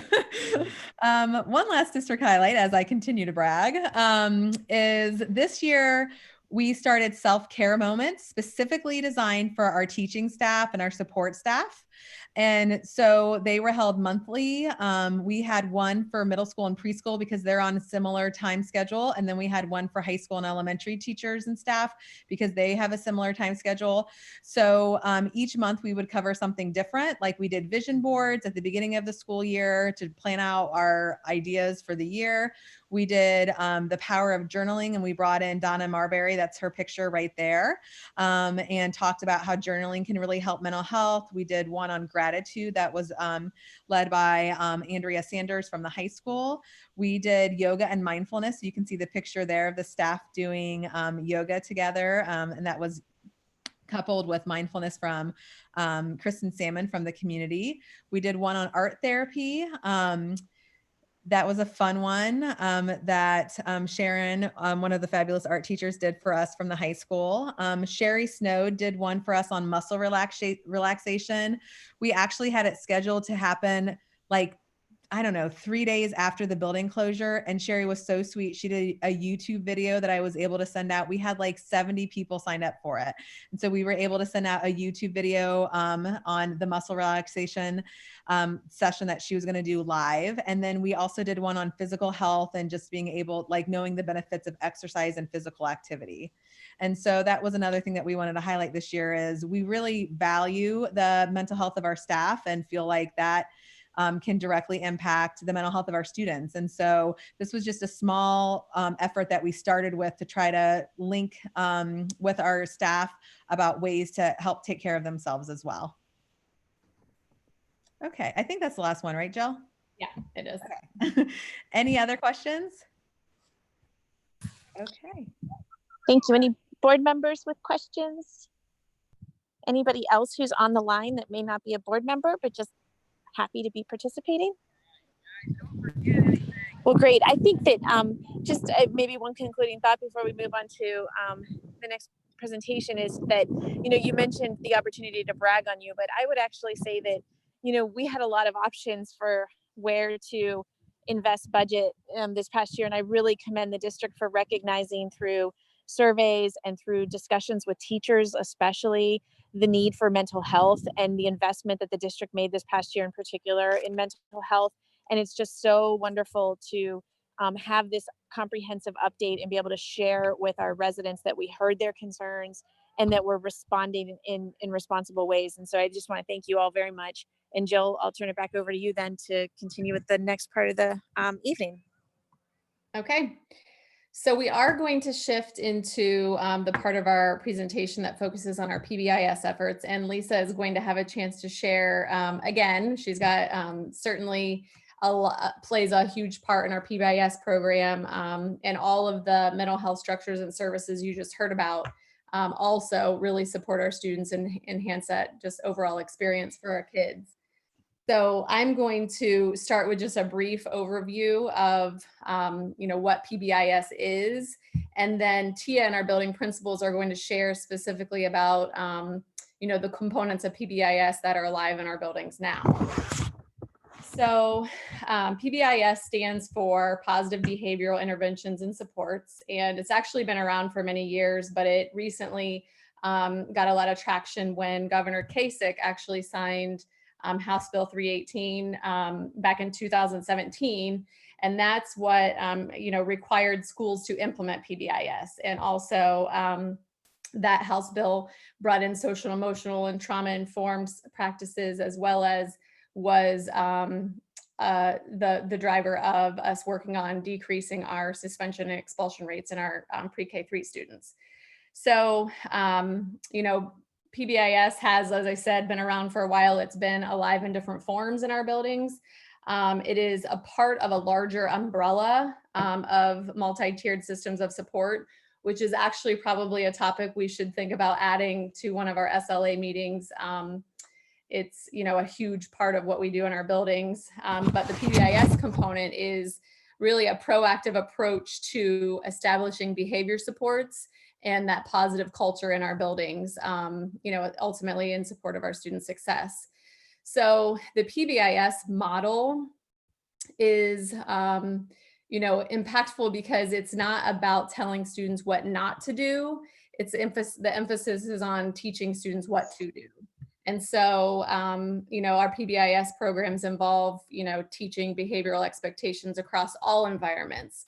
Oftentimes we think specifically about outlining expectations in the classroom, but we've got to be able to support our students on a broader, in a broader sense. And so what are we expecting in cafeterias and hallways and bathrooms when you're visiting other classrooms? So there's definitely the proactive piece of teaching behavior expectations across all environments. Also, promoting positive behavior through the use of encouragement and reinforcement while providing correction to inappropriate behavior. And certainly, we use prompting and reteaching for those types of things. This is where the idea of restorative practices comes in, which is something we're just, really starting discussions on. I know a lot of building principals have been studying and learning about restorative practices. I know Mrs. Williams specifically has been implementing some of those ideas at the high school. And so when we look at PBIS, you'll see this triangle here on the screen. It's a continuum of behavioral services, and the school counseling supports definitely come into play on that continuum. So the first tier is essentially universal prevention. And so it's the core of the process. You heard Lisa refer to the tiers earlier in her presentation as well, but this is essentially for, about 85% of the population. And it's those positively stated and clearly defined expectations. Tier 2 is for, our at-risk students that might need more specific interventions in a targeted group type of setting. And that usually hits about 10% of the population. And then the third tier is certainly more intensive for, just a few students usually in each school setting, each classroom, but it brings in more individualized and more personalized and targeted assistance in the world of, behavioral supports and culture. The next slide outlines our state reporting, our most recent state reporting. And as part of House Bill 318, schools are also required to self-report each year on where they are in implementation of PBIS. And so this is a reporting that has 4 categories. ranging from the installation, beginning efforts to, and that's where we're starting to build understanding and knowledge and really getting some trainings in place and establishing protocol on how we're using data. And then all the way up to full innovation and sustainability. And so we don't actually have any buildings at that point just yet.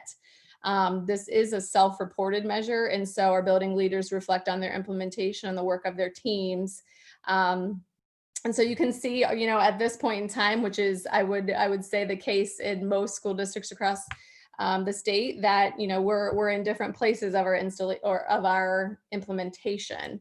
And so you can see the high school right now, with Mrs. Williams, they're really working on getting, everyone on the same page as far as PBIS efforts go. We've got 3 schools in the initial implementation stage, and then we have 8 schools that are in the full implementation range, which essentially means they're using all 3 tiers in an effective manner. And it doesn't mean our other buildings aren't using all 3 tiers. It's just, again, it's a self-reflection and self-report. So certainly we're in a constant state of revision and reflection and improvement with our PBIS efforts. But we're definitely headed in the right direction with some of the programs Tia and the building principals are getting ready to share about, as well as the mental health supports that we have in place for our students. So I am going to move to the next slide and pass it off to Tia to get us started talking about some of the specific programmatic pieces we have in our buildings to support PBIS. Oh, actually not Tia just yet, Lisa. Me, but I won't talk if Tia wants to.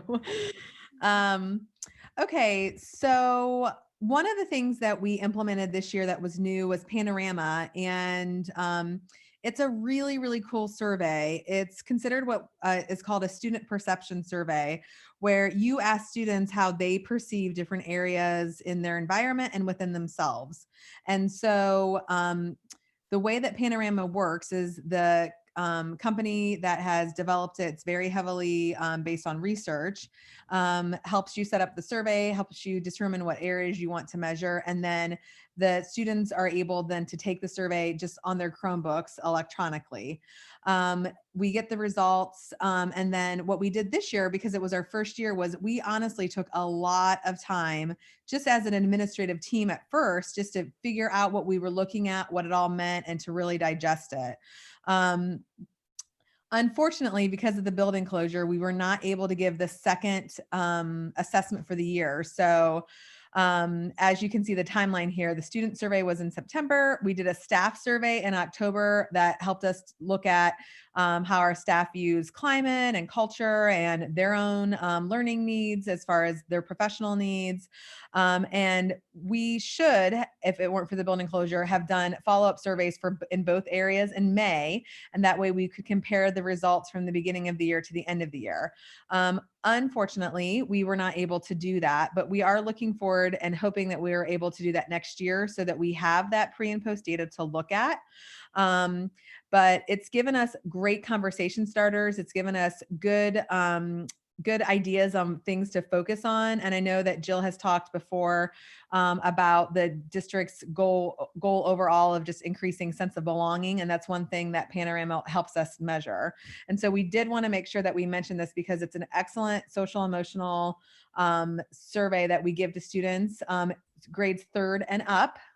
Because it is harder for the younger students to do it on just kind of how they view themselves, social emotional skills, and then how they view supports in the environment.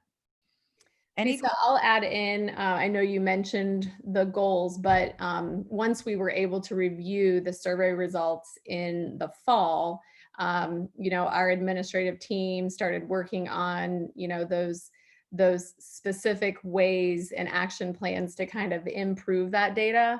And so that is part of our continued goals as a district. And then also buildings have their specific goals related to sense of belonging. And so just,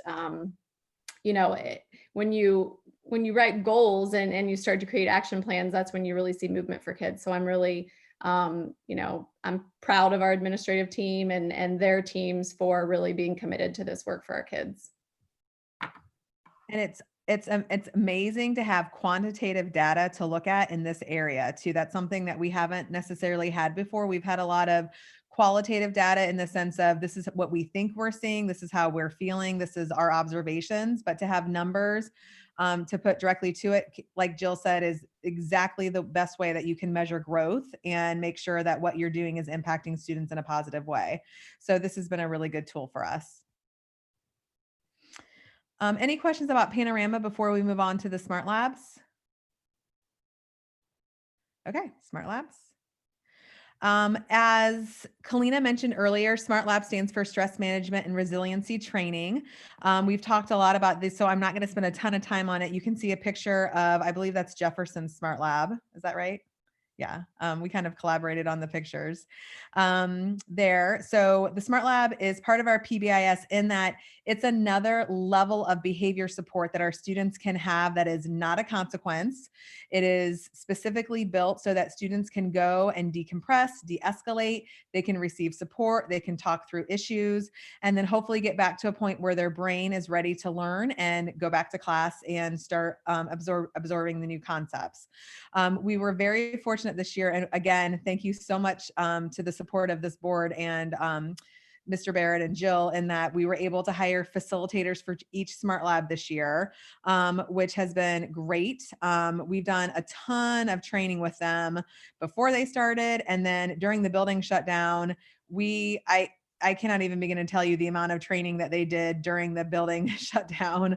They're all pretty much experts on many different areas right now, but they've done a great job of coming in and just being able to really help students to regulate their emotions so that they can get back to a place where they can learn. So once they're in there, they have access to a variety of tools, one of which is called Heart Math. So if a student chooses to, he or she can come in.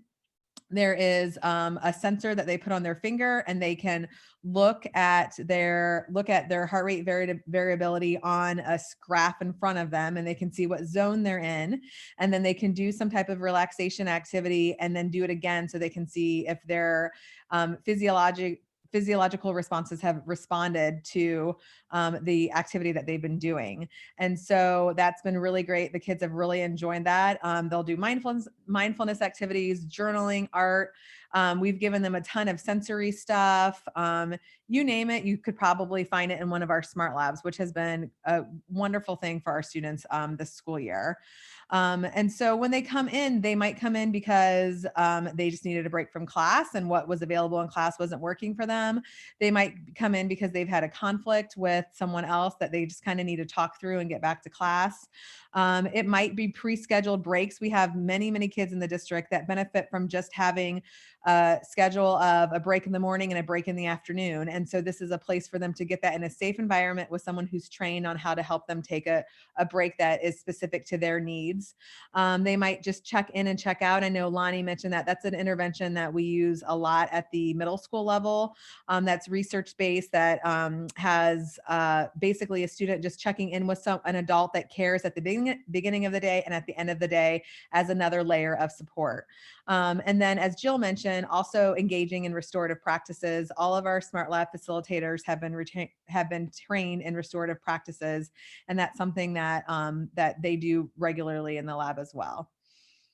Any questions about the Smart Lab?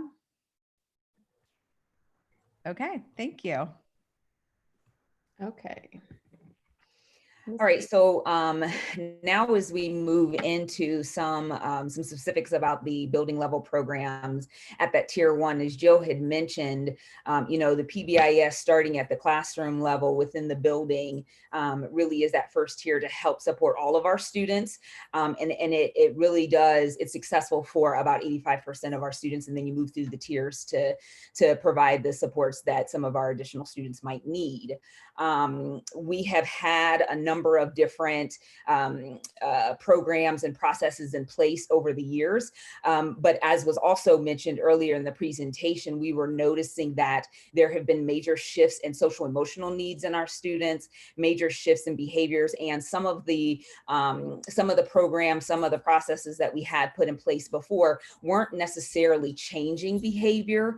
And so we really figured out that it was time for us to kind of rethink and review our PBIS initiatives. And we have made some intentional efforts at the elementary level for the last 2.5 years with that work. And so we were beginning to research programs, and what we were looking for is not just a program or not just a philosophy that would focus on classroom management, but would also have a heavy emphasis on that social and emotional learning. And we were looking for a program that aligned with our vision, mission, and belief statements. And remembering that we are a learning organization, a teaching and learning organization. And so we wanted, you know, when you think about changing behavior, you want to teach the skills that might be missing. And so while many of the programs, the other programs that might have been out there were similar, we really liked the overall philosophy of conscious discipline. And we had one of our buildings had begun studying the book as a pilot. And so our administrative team decided at the elementary level that they wanted to explore conscious discipline a little further. And so what I have here is just a brief explanation, of, or a brief summary of the Conscious Discipline program.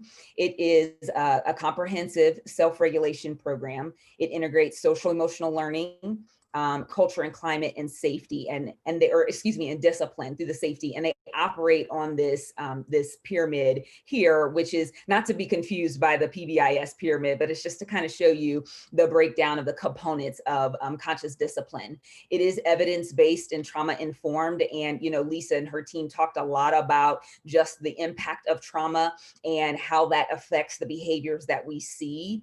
And so really taking a look at the foundation of conscious discipline works on the brain state model, and just the way that trauma impacts the different brain states, and those brain states being the survival state, the emotional state, and the executive state, and just how we as humans respond based on those different states of mind, and again, where trauma, how it might impact the body. I think Lisa had mentioned about the book study that the mental health and the counseling staff had done to talk about the long-term effects of trauma, and that's what we were starting to see.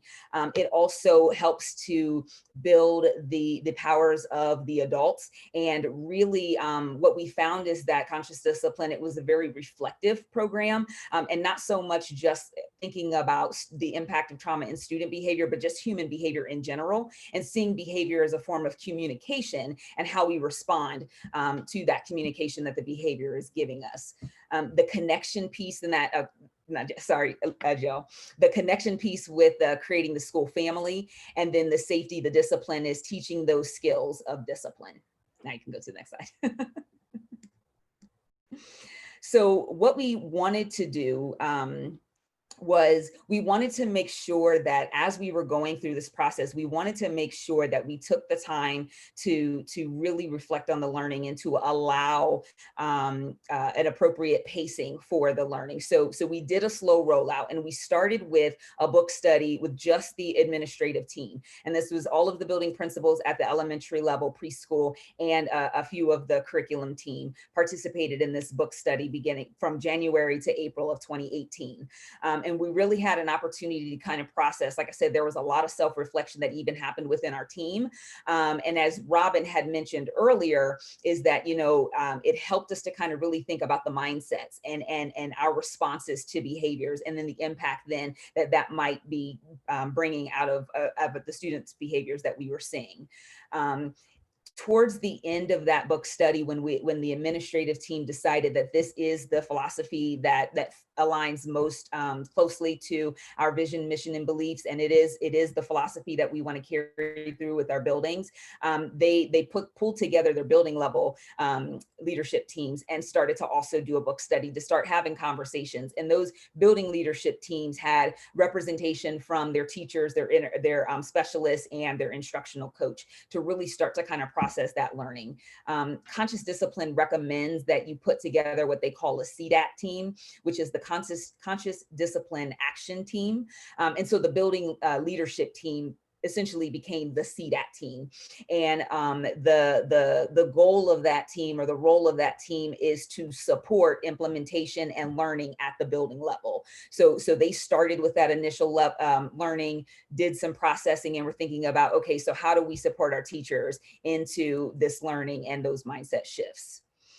In the spring also, we had our first level of training. We brought in a conscious discipline certified trainer, and it was a full day with our building leadership teams from all of the elementary buildings. Again, representation from the teaching staff, our specialists, and our instructional coaches participated in this training. And the focus of that training was to give a deeper understanding of those brain states and the impact on behaviors, as well as helping the teachers to understand some of the structures and components that supported the philosophy. So the book itself really dives deeply into the research. This first book dives deeply into the research and many of those components. And so the training helps to kind of bring that alive.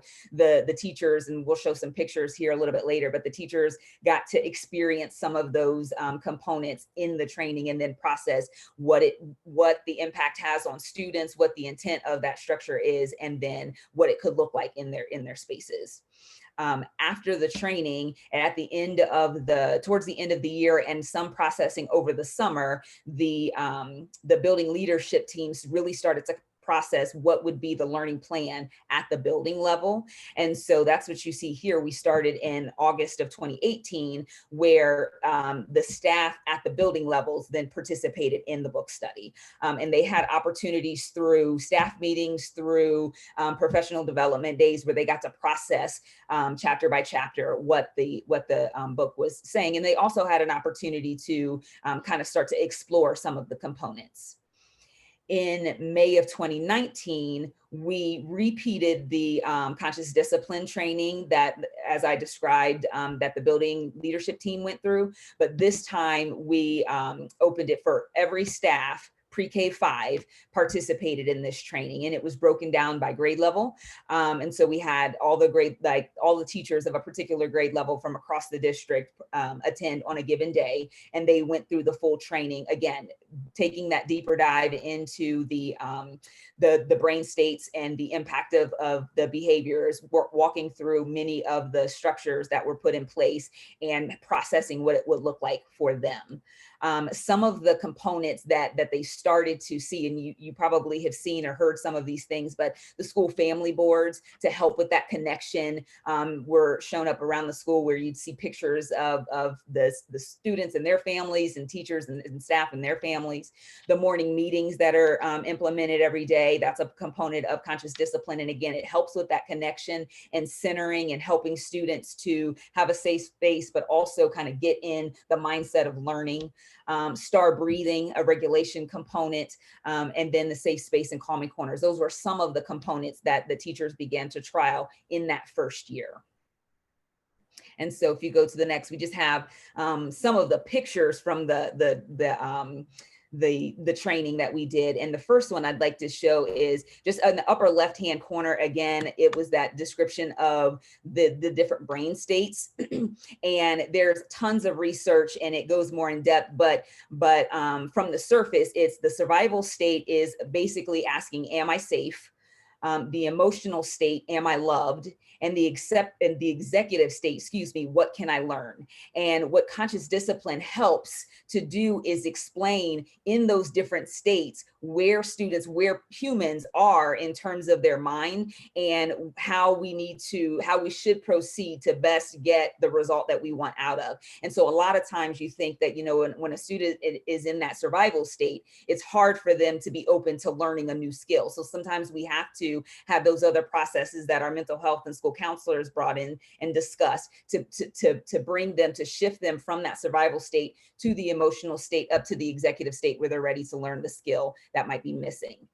And so I want to pause here. We'll show this video because it's a funny video, but what you're going to see is throughout the training, not only was there a deeper dive into the research, but it was also an opportunity for staff to kind of engage in the activities as students. So that's what one of these videos is. Go ahead, Joe.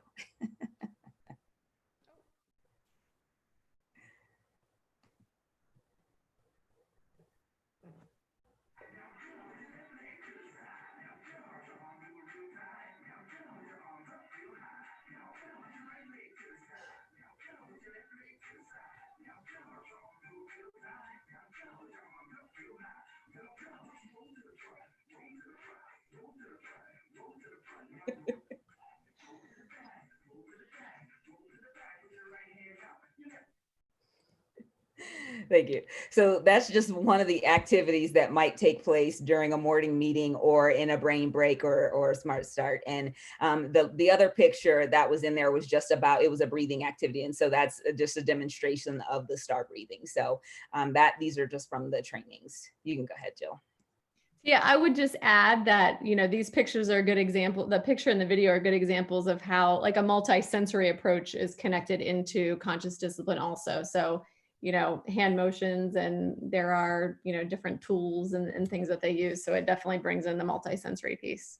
And so what I want to do is pause for a second, because as we mentioned, we have a number of our elementary principals that are on the call, and I would like for them to just kind of share their thoughts and a little bit of reflection through this learning before we move into the future steps. And so I'll open it up to Kath. Is Kath Earhart still on the call? Yes, I am. Okay, go ahead, Kath. Yes, I am. Thank you, Tia. Thanks for doing that introduction for us. Conscious discipline has become such a part of our culture in our school, and we look at it as a positive means to really bring about those reciprocal relationships for learning that we have. We use CD in unison with the leader and me because we wanted to continue that school family emphasis of children, teachers, staff, parents, and community members working together. And so the benefits that we have seen from going through the very, very long studying of it and researching of it and experimenting is that student relationship building is really, really strong in our school. And kids use as Robin had said, that inside out, like how I react in situations is how the situation's going to be dealt with. And kids are always like self-monitoring themselves. And we as adults are definitely looking at how we're going to react in situations with our kids. The whole program really honors good mental health and social and emotional development. And I think one of the things that our staff would definitely say is that whole idea of brain research and looking at where is that child at in their executive state or their emotional state or survival state, or where am I in terms of responding.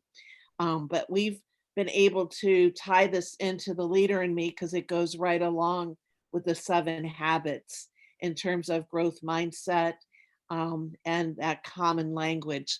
Somebody had said earlier that common language is so important, and we believe that so wholeheartedly in our school communities because we want it to be safe. We want that social and emotional development to be at the heart of what we're doing. And I know others are going to speak, but some of the structures that we really like at High Point are the visual routines and the rules that we have in place in teaching kids rules and routines and kids developing what they want it to be. We also do a lot with breathing techniques and brain breaks, morning meetings, the safe keeper rituals. There's a lot of different structures that are in place from conscious discipline that we've learned to use in our school community as natural ways of helping with self-regulation and responding in different situations. And that Smart Lab has been a huge benefit. So thank you to the board and to Mr. Barrett and Mrs. Elliott and Lisa Kelly for helping us get that together, because the Smart Labs fit naturally into CD and the leader and me. So thank you very, very much. We've also done a lot with leadership teams, making sure that kids take on leadership roles as part of keeping their family safe, our school family safe, and doing the jobs that you have to do to keep the school going. So that's another one of our highlights.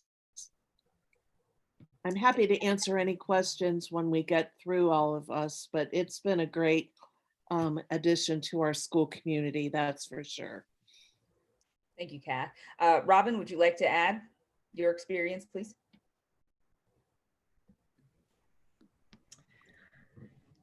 Good evening. Thank you. I think the most important thing about conscious discipline, like Kathy said, it ties so well with Leader in Me. And as we're developing students as whole people, we need to have them be aware of their behaviors, their actions, their choices.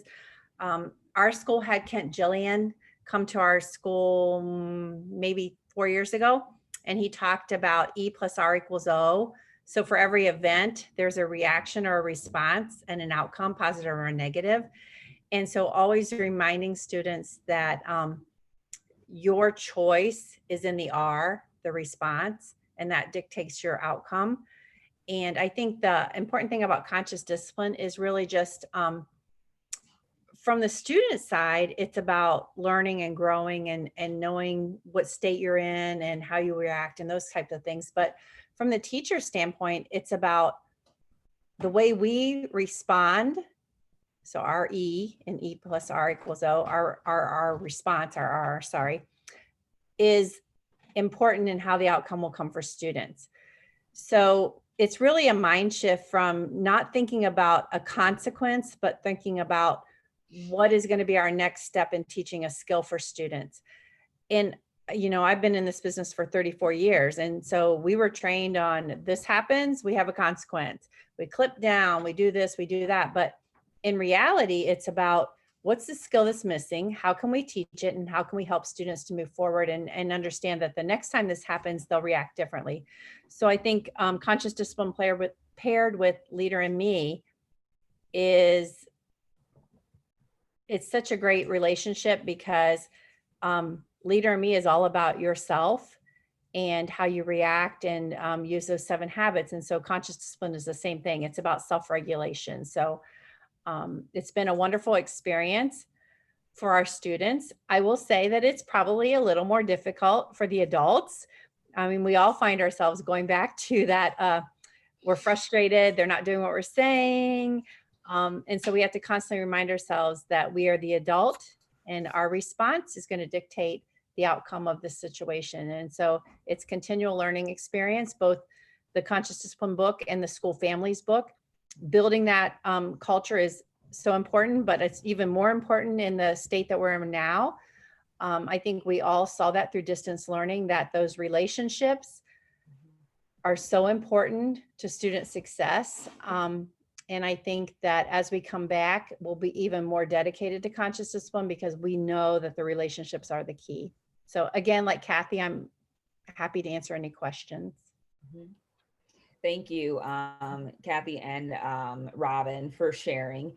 Joe, you can go to the next slide, please. Because it talks about, so in that first year, as I had mentioned, we had done the initial book study on the conscious discipline, which focused a lot on the research, the brain research and the philosophy, and it did talk through some structures. In year 2, we had begun a book study, on creating the school family, as Robin had mentioned. And what this basically does is it kind of, it gives more detail and brings to life many of the structures that support the philosophy of conscious discipline. So it just adds a little bit more of the practicality to the philosophy that the original book mentioned. And so many of our buildings went to this book study next and kind of just looked at the two. We referred back to the original book that had the philosophy, but also we're looking at those structures and practices from the Creating the School Family to be able to help to support what was happening in the classroom day to day.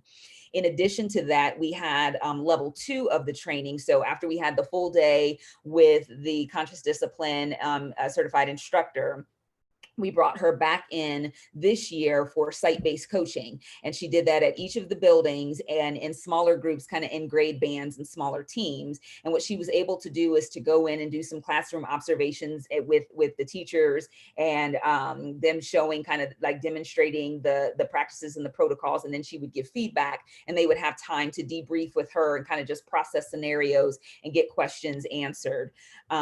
We originally had scheduled 2 rounds rounds of the site-based coaching. So all of our buildings got through the first round, which happened in October. As with many of the things that Lisa mentioned earlier this year, and with many of the things that we know just in general, the school building closure did not allow us to fully complete the second round of the site-based coaching. So I believe 4 of our 7 buildings were able to get the second round of site-based coaching. And again, it was smaller groups, debriefing, processing scenarios, and really talking through situations that were relevant to the particular building. But she was scheduled, our trainer was scheduled to have a day in all of the buildings and work with the different grade level teachers. So as we move into looking forward into our future plans for conscious discipline, and as Matt had asked, did we take an opportunity to gather feedback? And we did. We put out a survey to our staff because what we wanted to know is we wanted their feedback on the philosophy in general. We wanted their feedback on our implementation process, the pacing of the implementation, and we also wanted to get their thoughts on where they felt like would be our best next steps, what they needed most from us in order to continue this learning. And I think the biggest thing, as Lisa had mentioned with the professional development that she is having her mental health and school counselors go through, as Robin had mentioned with the mindset, the biggest thing about our CD implementation is that it is a continuous learning journey. And every time that we go through a training, every time that we refer back to the book, every time that we have a session, it brings out a little bit more because we're reflecting on our behaviors and the way that we respond. And then how can we then support students and the response that they give us back to that.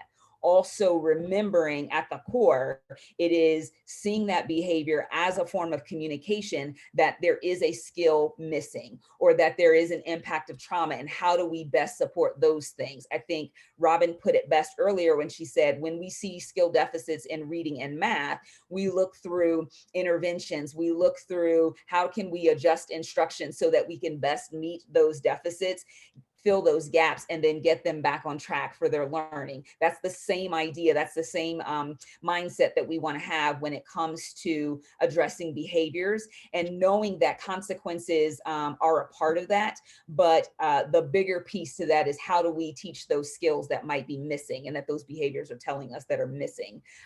From the feedback from the staff, it was overwhelmingly positive in terms of the philosophy and our implementation pacing, but there were definitely questions around continuing to develop practicality, continuing to be able to address some of those persistent behaviors, some of our student needs that might fall into that tier 2 and tier 3 range of PBIS that need a little bit more support than what we are able to provide just at the classroom level. And so we're hoping to include that more as we continue on our learning journey. In addition to getting that feedback, we also asked, there are different methods of professional development that conscious discipline offers. And so we put those out to the staff with explanations. And the 2 that rose to the top were site-based coaching and e-course options. And I think with the site-based coaching, they liked that they were able to meet with a trainer in a smaller setting and really just process situations that they were actually seeing in their classroom. And so they would like us to consider that and look deeper into doing that again. I think also because we weren't able to complete our second round, I think that is maybe why that came up as a higher option. And then Conscious Discipline does offer a library of online courses, their e-course options. And I think just because of the nature of us being in distance learning, and also there have been some additional courses that they have added to support students in the pandemic in a distance learning format. I think that's another reason why the e-course option has risen to the top. So we're looking to get a little bit more information about the e-course options, but we're absolutely going to consider exploring the site-based coaching again. Tia, do you want to talk about the like the main components that we see in all of our classrooms across the district, like the morning meetings and time machines and things like that? Yeah, so as I had mentioned before, when we first had the implementation, teachers were kind of just dabbling in the pieces, the components that they felt drawn to be able to add to their class. But now consistently across all of the classrooms, we have regularly scheduled morning meetings that are typically 15 to 20 minutes every day. We have the Brain Start Smart, which is included in those morning meetings. We have the STAR breathing as a regulation component. Time Machine is one that they use for conflict resolution and conflict management. We have the safe spaces or calming corners in every classroom. And again, that's a space inside of the classroom where similar to the Smart Lab, except they don't have to go outside of the classroom. But it's just a place, if a student feels like they need to regulate themselves, they can walk over to the safe space or the calming corner in their classroom. It's a little off from where the desks are, and there's some visual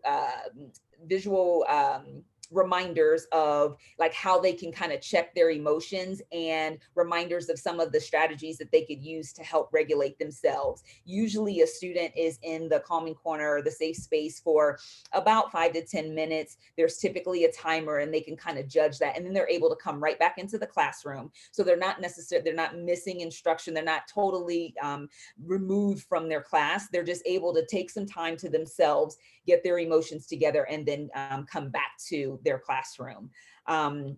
We have school families in every classroom, and the visual routines, visual schedules, and all of these things are just reminders to help kids to be able to learn that self-regulation, to be able to learn what works best for them, and to that constant reminder of teaching those skills.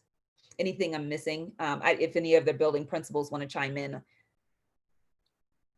So the goodbye and the greeting rituals. Yes, yes. Social stories and the celebration center with the wish you well boards. And the safekeeper ritual. Yeah. There are several rituals that have been added to the class too. And like the safekeeper is typically every student's name is either on a popsicle stick or on some type of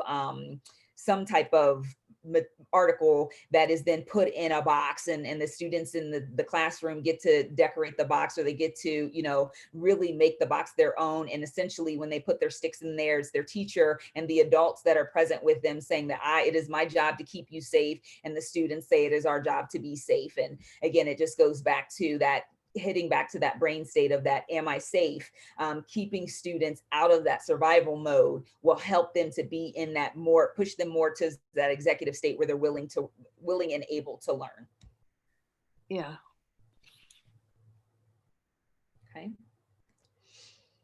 So then as we move into middle school and high school PBIS programming, while it is not as formalized as our conscious discipline program right now, many of the same concepts and philosophies apply with the practices and the programs that they have in place.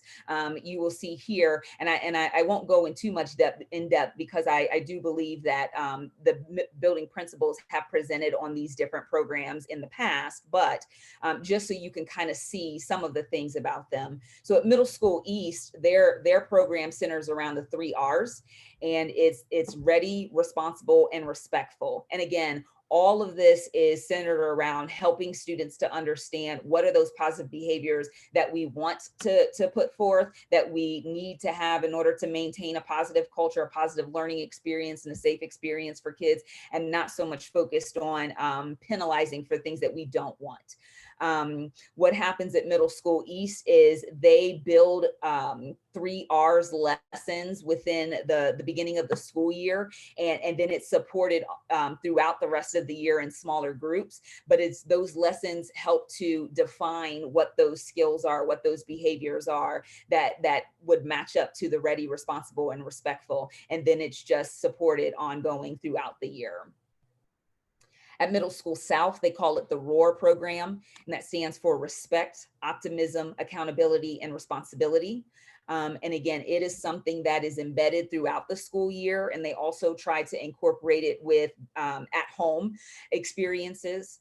On Monday, they have a ROAR booster lesson, and excuse me, it's intended to support the continued development of those skills and those positive behaviors. And then it's also supported by smaller groups and individual mentoring as students need. And then at Middle School West, they have a PBIS team that's comprised of their staff and some students. And that team has established some of those positive behavior expectations. And then with the recent development and implementation of their house system, they've created that support to continue to develop a deeper connection among the students and develop the learning around those skills and those positive behaviors. And then lastly, at the high school, it's known as PRIDE, which stands for Purpose, Respect, Integrity, Diversity, and Excellence. And again, within that, there are PRIDE lessons that focus on culture and climate, and they're reinforced through Lincoln Live snippets that happen on our announcements. Different programs that are supported under the PRIDE umbrella are things like Green Dot, Student Ambassadors, Link Crew, the Recognition Action Team, Student Leadership. And as Jill had mentioned, I know that Jessica Williams and her administrative team have begun to really take a deeper study into restorative justice practices. And so I'm going to pause here and let her add a little bit more to that. Thank you, Tia. Yes, so as you know, or as Tia mentioned, and as Jill mentioned as well, we have begun taking a deeper dive into restorative practices at the high school. But just kind of take a step back, the one thing that we have worked hard on this year, but obviously with the school building closure got cut a little short, was just reigniting our school culture and identifying as a staff, but also as a student body, what is culture? And Robin talked about E+R=O. I am a follower of Brian and Tim Kite as well. And in that, Brian talks a lot about culture being three things: what we believe, how we behave, and the experiences that we give and receive from each other. And so that is rooted in PRIDE, and helping the PRIDE acronym, and those words represent our core values, which drive our behaviors with each other, whether it's student to student, teacher to student, or teacher to teacher, and how we interact with each other. And then that creates those experiences, whether they be positive or negative experiences, but it creates those experiences, and we are working towards positive experiences. And one thing that really took shape this year was One Pride, One Family. And just listening to the elementary conscious discipline and talking about, creating those classroom families. I think it serves well that once they get to the high school, because every elementary feeds into the 3 middle schools. And then once they get to the high school, it further cements that we are one pride and we are one family, because now they're all under this one roof. So PBIS has become a very big part of our culture. And helping us to drive positive behaviors, and having a belief system that creates those experiences that we give and receive with each other. So my admin team and I, in August, after reviewing our discipline data at the end of last school year, noticed that our Black and Brown students were disproportionately disciplined punitively for infractions. And so in looking at that, and we embarked on a book study of a book called Hacking School Discipline. And you might think, well, why would you want to hack school discipline? And it's not necessarily a hack, but it is centered around creating a culture and environment of empathy, responsibility, and restorative practices. And so restorative practices essentially allow us to take incidents that would normally be met with a punitive measure and really get to the root cause of the behavior. There was a lot of talk today about brain states, adverse childhood experiences, trauma. Those are things that manifest in behaviors that we see in our students. And so we get to that root cause of the behavior, and it creates an opportunity for that student to repair the harm that they caused in whatever environment it is in, whether it's the classroom environment or whether it's in a hallway, cafeteria, but it allows them the opportunity to repair the harm and right that wrong, right? What action steps can we take, you as the student, can you take to make things right with the person or the environment in which you harmed? And so we trialed some things as an admin team this year with some students and had very positive results. Is it time consuming? Absolutely. But one thing that we found is we were having rich, deep conversations with kids that normally through our punitive system would be this was your action, this is the consequence, we'll see you in however many days when you get back. And it's been emphasized over and over again today that the goal is to help change behavior, right? To teach. When we see gaps and deficits in the academic realm, we intervene and we reteach to close those gaps. But when it comes to behavior, we seem to have a punitive mindset. And so that's the shift that we're making and using restorative practices. So that book study will then evolve into a building leadership team book study, kind of like what you saw with conscious discipline, and then into a whole school book study, just to further educate us all on our, same thing with CD, on our mindset and our responses to those behaviors. And so last thing I'll end with is noting that emotional regulation isn't instinctive, it's learned. And so that's a part of restorative practices, is teaching emotional regulation. We are an educational institution, so we pride ourselves on teaching, and behavior is one of those things we must teach. Thank you, Tia. Yep. Thank you. And so you can go to the next slide, Joan. With all of these, again, it's, as I had mentioned before, we're on this learning continuum because it's so much more than just providing a consequence. When you're really diving deeper into the impact on trauma or what behavior is saying, there's a lot of learning that we still need to do. There's a lot of learning that we've begun to embark on, and there's still a lot of learning that we need to do. And we recognize that there are going to be some hiccups along the road because we're talking about human behavior. There's, as I mentioned before, there's a lot of self-reflection that takes place in this. I know even just me personally reading through the book, I was thinking about all of my relationships that I have with my family, with my friends, with my colleagues, and the way I respond in different situations, and the response that I get from the other person involved based off of my response. It's fascinating. But I say all that to say, we are committed to continuing to learn because this all fits together in that big triangle that Jill had shown, where, the conscious discipline and the PBIS efforts at the middle school and the high school really are helping to set those expectations and that learning for every student. And then as we start to move in specific needs at that tier 2 and that tier 3 is when we really lean heavily on our school counselors and our mental health staff and our continued learning to support our students there, so that everybody feels safe, so that everybody feels loved, and everybody is at a state where they can learn. So in the 2018-19 school year, we had a focus on mental health, and connected to the PBIS, I had listed some of the sessions.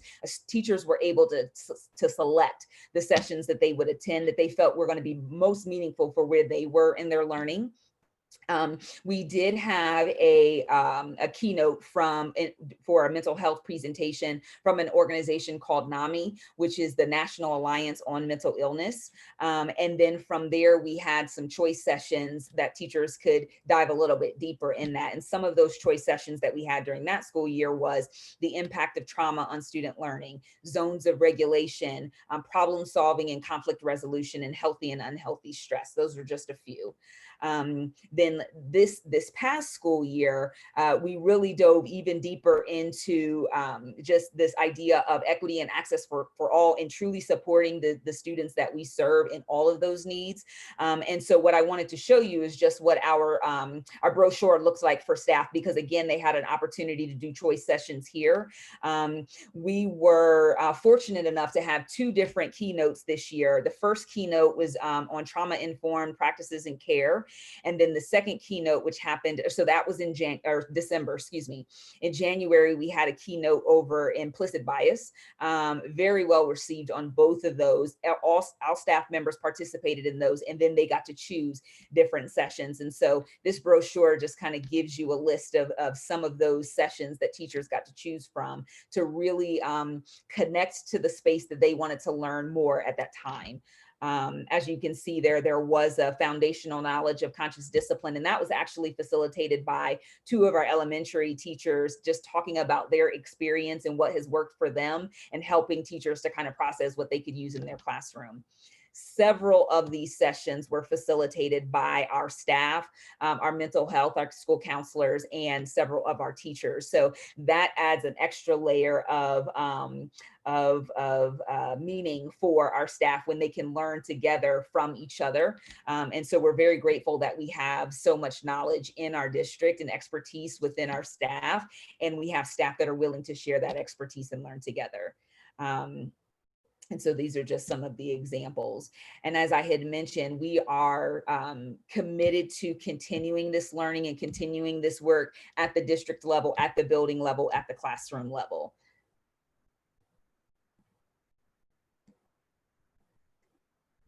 And so with that, I will open it up for questions on PBIS. So board members, any questions? I have two questions. I promise I'll be quick because I'm looking at the clock. They will be quick though. I just want to really briefly say how important all of this work is, and I don't want to repeat myself, so I'll leave it at that. But my questions are, number one, and maybe this is these questions come up, I think, in a lot of the things that we talk about in this committee, because we get to learn about all of the amazing work that goes on in the district. And so I think these questions come up just because sometimes the information is new even to us. And we are, I think most of us who are board members have kids who are in the district. So that's kind of the nature of these two questions, or at least one of the questions. The first, I guess I'll just ask it, is what do we do as a district to talk with parents and to share this information with them? Mostly, I guess, for two reasons. One, so that they're aware, and then two, so that they can kind of, I don't know, repeat some of the practices and the routines in their own home. So that's the first question. And then the second question that I have is, I guess, specific to conscious discipline, which was a pretty big shift, at least that's my understanding, in philosophy for a lot of our teachers. What do we do, or what have we done to, I hear everything that we're doing to help teach this to our teachers and staff, but what is it that we're doing, or what have we done to support them in that transition? Because it is such a big shift, and it takes a lot of, it sounds like it takes a lot of work, and it just, as a parent, I could say it takes a lot of work, it takes a lot of time to really fully make that shift. So in the interim, what are we doing, or what have we done to support them? And I'll shut up. Thank you, Beryl. And I will, so I will answer, and then I would hope that the building principals could add to it, specific to the things that they have done in their building. As it relates to the parent information and the sharing, I know that each building and the teachers have shared different components of what's happening in their classroom as it's connected to conscious discipline. I believe that there have been instances where parents have been informed of, like, the STAR breathing, and kind of just some discussion around how to do it, what it means, how it helps, and even having the students lead and facilitate some breathing techniques with their families, with their parents. I know that information is sent out through newsletters during parent-teacher conferences. We are, that's like the next level of our learning and implementation, also is like a full district informational for parents, because we are still considered early in our implementation. There's still a lot that we are trying to process, but that is a part of our continuum as well, is that full-on learning as we continue to develop and refine implementation at the building level, that we can share that information. But I know that things have been shared in different stages and different ways by teachers.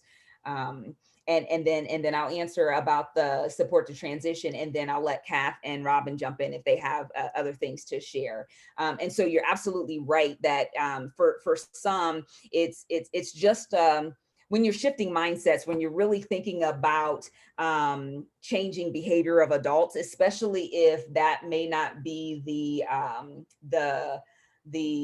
behaviors that you're used to or how you were raised, that can be challenging. And we recognize that, and we definitely want to support. That's why I said it's a huge learning continuum, and we are committed to the professional development that is necessary to help build that understanding.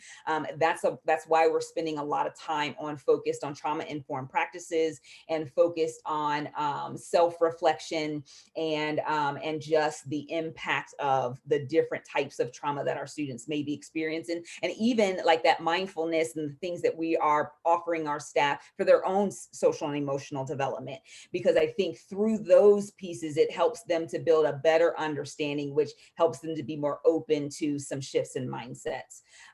We are also, in addition to the full training that we did with the trainer and the site-based training, I know building principals regularly are having conversations at their buildings, in PLCs, with individual teachers, at staff meetings, to give that outlet for teachers to share how they're feeling and where they're struggling and what supports they need. We gathered that information from the feedback too. And so we're trying to respond to the feedback and what they're giving us, and feed them where the learning needs to be for them. I know our coaches have been very instrumental in working with individual teachers and groups of teachers to kind of help with some of the practicality of it. Because as I said, there are many teachers who believe the philosophy, and they are very committed and 100% on board with the brain state, and they understand that piece. But when you're in a situation where a behavior elevates and it's persistent, and you're not getting the response from the kid, then that changes our mind state, right? And so it's constantly that reflection, rethinking, and even in the moment, if we respond in a way, recognizing that that's human nature also. And it's okay to respond in a certain way, but now let's come back and be able to have some discussion around it from both ends, teacher and student. And let's talk about how we can maybe respond differently a different time. And that goes back to the teaching aspect of it on both ends. I would hope that, and one of the things that with the teachers that I have worked with and the groups that I've been a part of, it is reminding them to give themselves grace, because it is learning for everyone. So Kath and Robin, I don't know if you would want to add anything to the questions that Burl had. Robin had to jump off. Okay.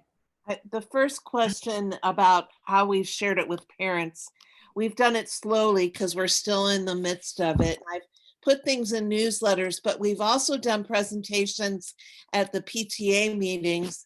I tried to respond to parents' input on that they wanted to hear more of it. And I know we started to do like a little presentation at each of the monthly PTA meetings on that. And I know that we were going to do a book study coming up, and I know Robin was going to, and some of the other principals on that for parents.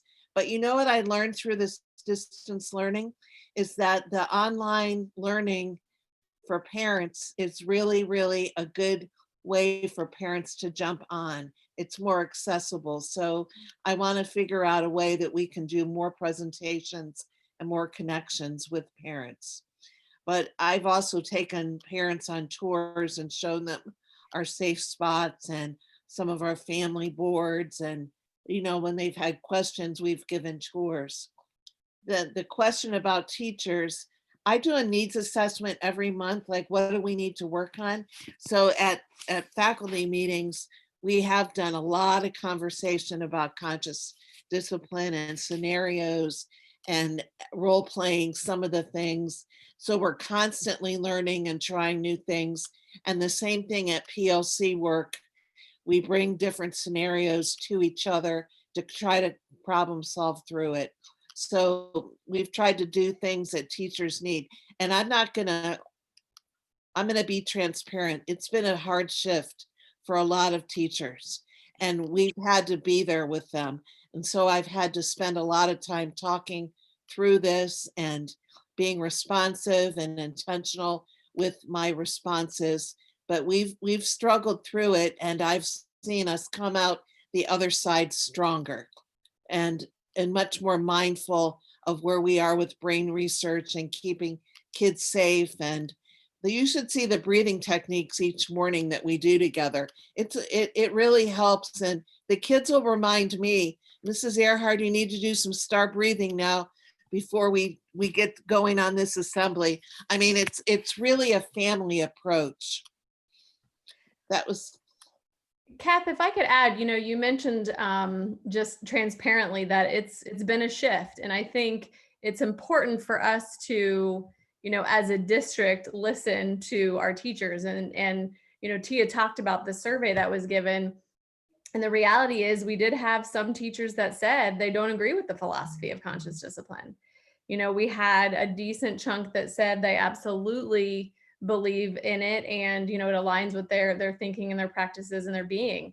We also had a decent chunk that said, I get it, I understand the philosophy, but I still have a lot of questions about it.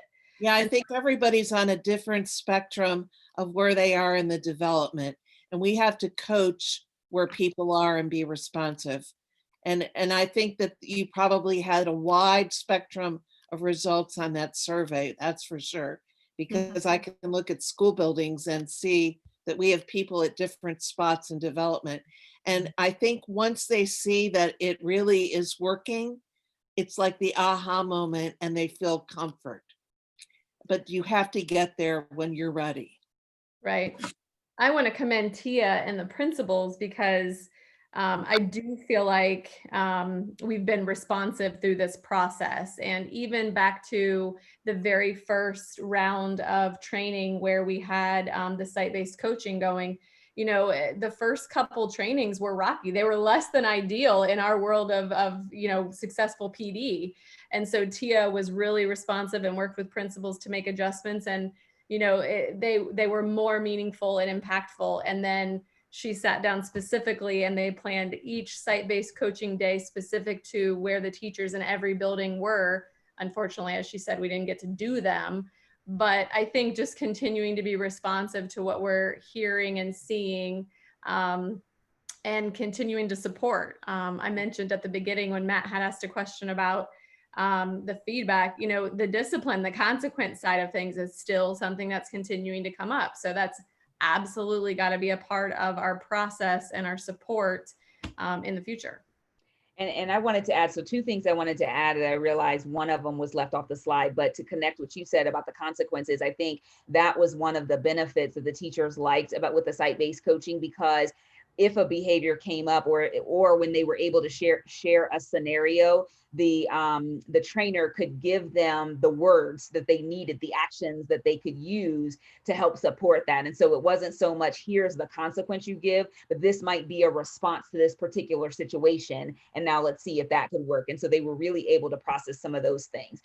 So there was that. The other piece that came up loud and clear in reference to being responsive was one of the things that we heard very loudly was that our related arts teachers, our arts, music, and PE teachers were again, they were a group of teachers who understood the philosophy. They were trying to buy into it, but thinking through the practicality of their situation where they're responsible across the week for all of the students in the elementary building at some point, where transition times vary between, like, for them to be able to set up the procedures and do some of the rituals. There was a lot of question around what does this look like in a related arts classroom.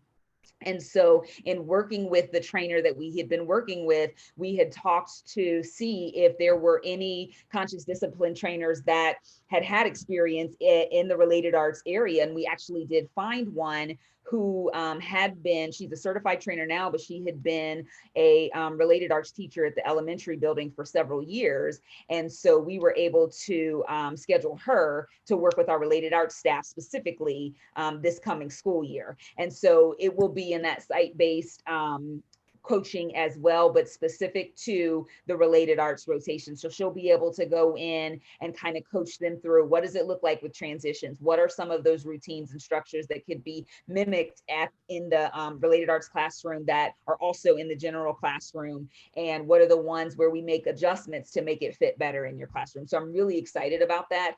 And in talking to our related arts team, I think they're very excited about having that opportunity as well. Earl, I think your original question about what we do, to share information with families, I interpret it more of like a broader question rather than just specific to conscious discipline. And the truth is, I think we need to get better at sharing that information. In PD sessions, we're often, tweeting or kind of advertising in that way that we've got great educators together having great discussions. But as far as sharing it further and sharing information that parents can help with implementation of, that's an area we need to get better at. And I know Tia has mentioned trying to bring back community university so that we can have some sessions where parents can learn more about what it is we're learning and using with students. So I think just an area for us to continue to be mindful of and how we can do a better job with it.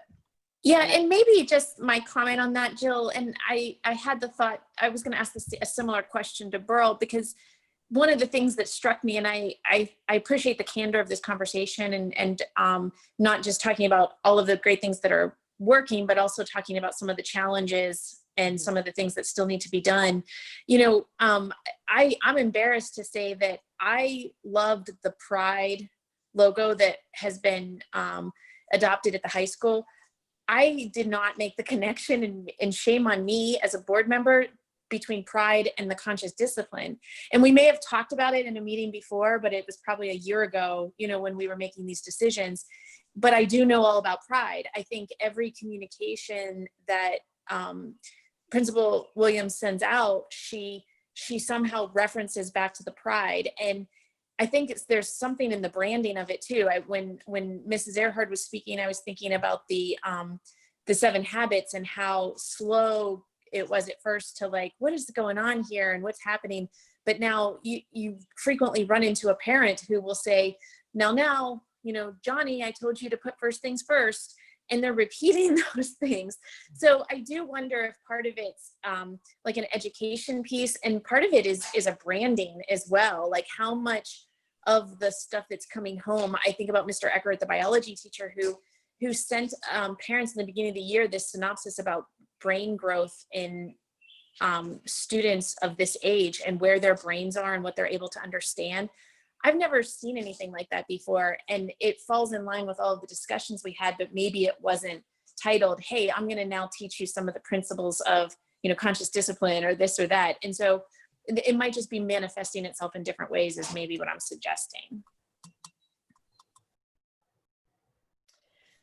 This is Daphne. I appreciate all of the effort, and I'm just amazed as a public school district, the level of meeting each child where they are within Gehenna Jefferson is just really beautiful. I did happen to think, though, the 2 elementary schools that talked about conscious discipline linked it to the 7 habits. And I don't believe that is universal across our district. Yeah. So we have an equity issue, I believe. And so one of the things that we did find is that there is a ton of linkage between the Leader in Me and conscious discipline, and a lot of crossover. We actually took some time to be able to do a crosswalk before we did the full implementation. And I know we talk a lot about Leader in Me and the expansion of that. I will also say that Danny Graves was going to talk about his experience at Goshen, but he had some internet issues and kept cutting out, so he wasn't able to participate debate this evening. But he is not a building that has the Leader in Me. But I definitely think that, like, again, that's something we can continue to discuss and continue to explore. But we have also taken some time to talk just the crosswalk between the two programs, and saw that the philosophies are very much in line and succinct. And it's some of it is that the Leader in Me does provide even more, like, an extra layer of some of those practical pieces that conscious discipline has. And so we just continue to work through that for sure. And Tia, when we made the shift to start looking at conscious discipline, you might recall, Mrs. Mooring, that we were already a Leader in Me school. The two communities were already Leader in Me schools. So we had to make the conduit, because we didn't want to throw the Leader in Me out. We wanted to make it meaningful for everybody involved. And really that helped sell it, brand it, bring ownership to it, when we combined, making sure that there was a conduit between conscious discipline and the Leader in Me. And the Leader in Me now is like 7 or 8 years old at High Point. And I know that other schools have looked at it, but it didn't fit them. And for us, it did fit.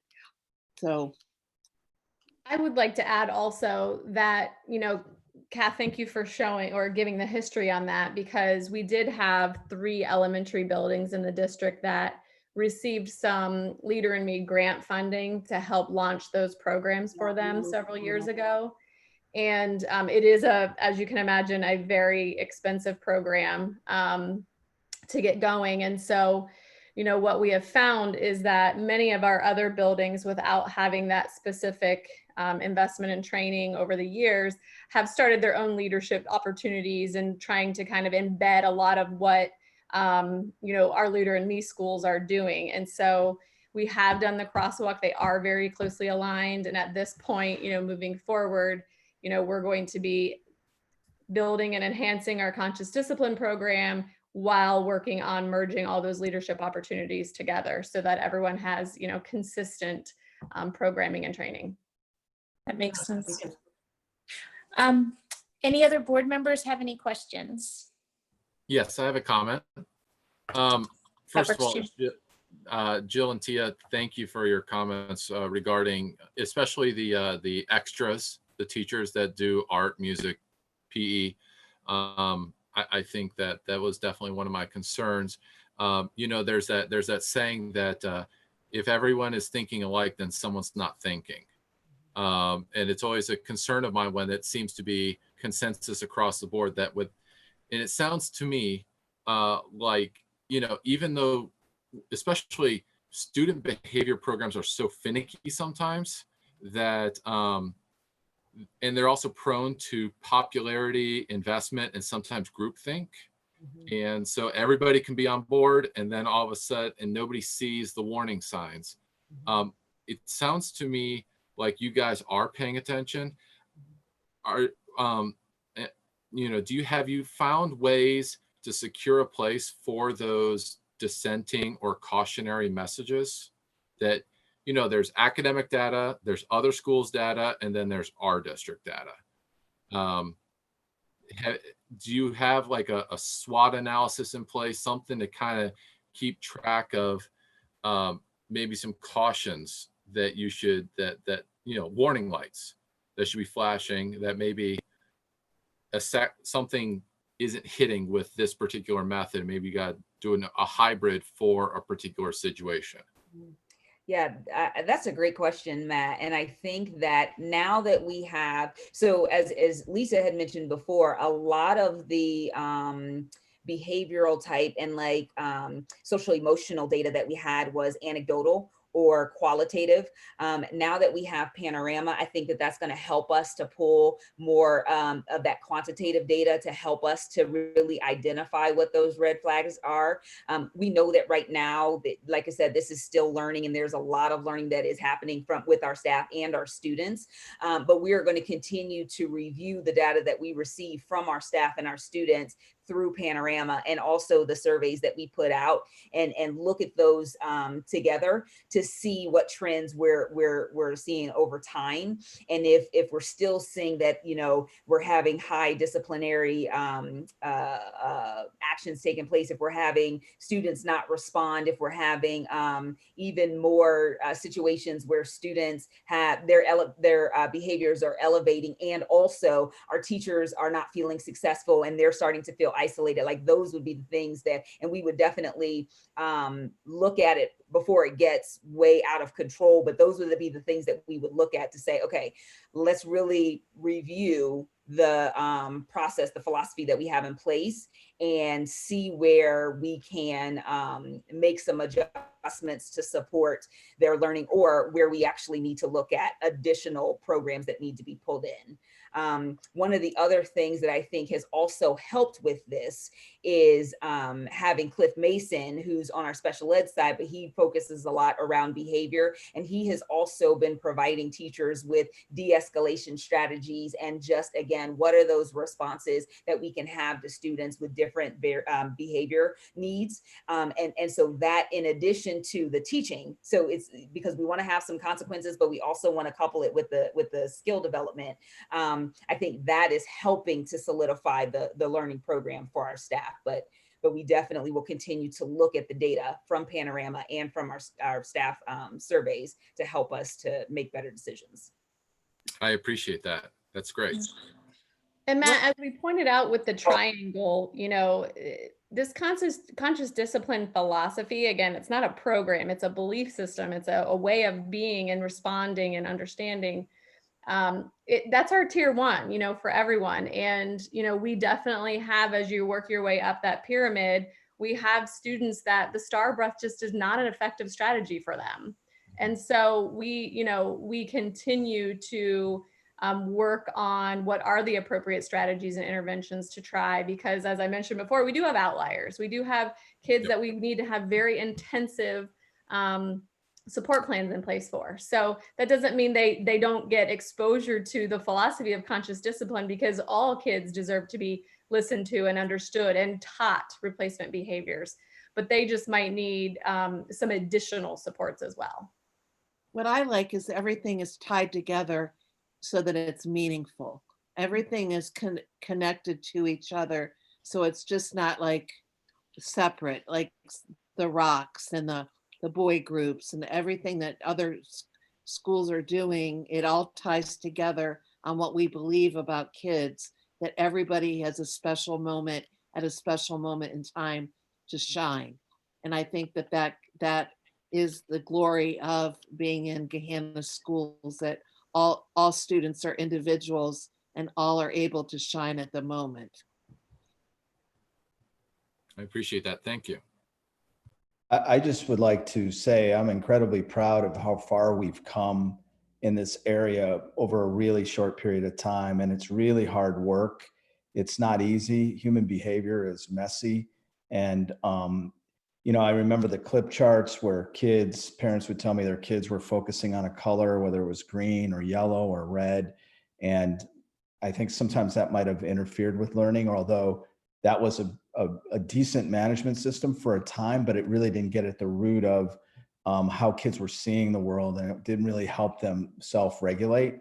And I think while this is messy, it's the right work. And I love the alignment, both horizontal and vertical, that we're doing K-12. It's a journey. I remember going to a training for conscious discipline, and one of the quotes that they put forth was, "We don't see the world the way it is, we see the world the way we are."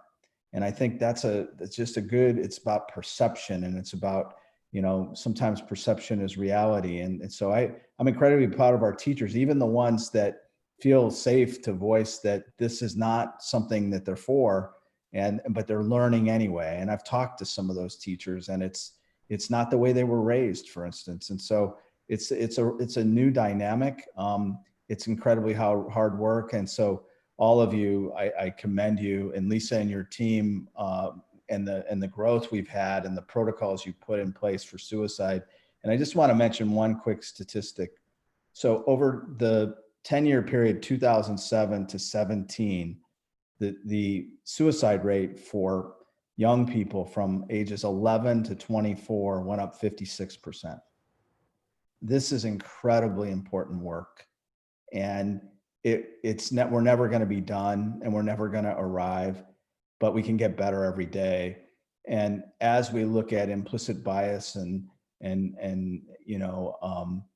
systemic racism and all the things we need to kind of look at as an organization, Jessica mentioned looking at disproportionality to suspension rates and things like that. That's all a part of this work as well. So thank you so much, everyone, for all you're doing. I know it's incredibly hard work, and it's not everybody's doing it, and because it's not easy.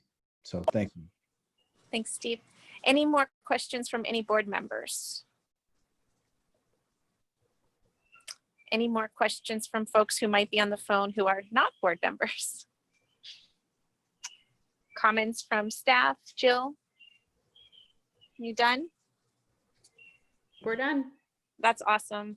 Well, fantastic meeting, fantastic information. Just amazing content tonight. Glad it's being recorded so that people can go in and listen to this and really understand what's happening at all levels of the district with both conscious discipline and mental health, and how I think the district has responded in a positive way to the need that we heard from our community, and the need that we heard from our teachers, and why we need to invest in this and why it's important. So with that, I'm going to adjourn the meeting, and it is 9:11 according to my watch. So good night, everybody, and thank you so much for all of your amazing and hard work as always. Thanks, everyone. Have a good night. Good night, everybody. Thank you.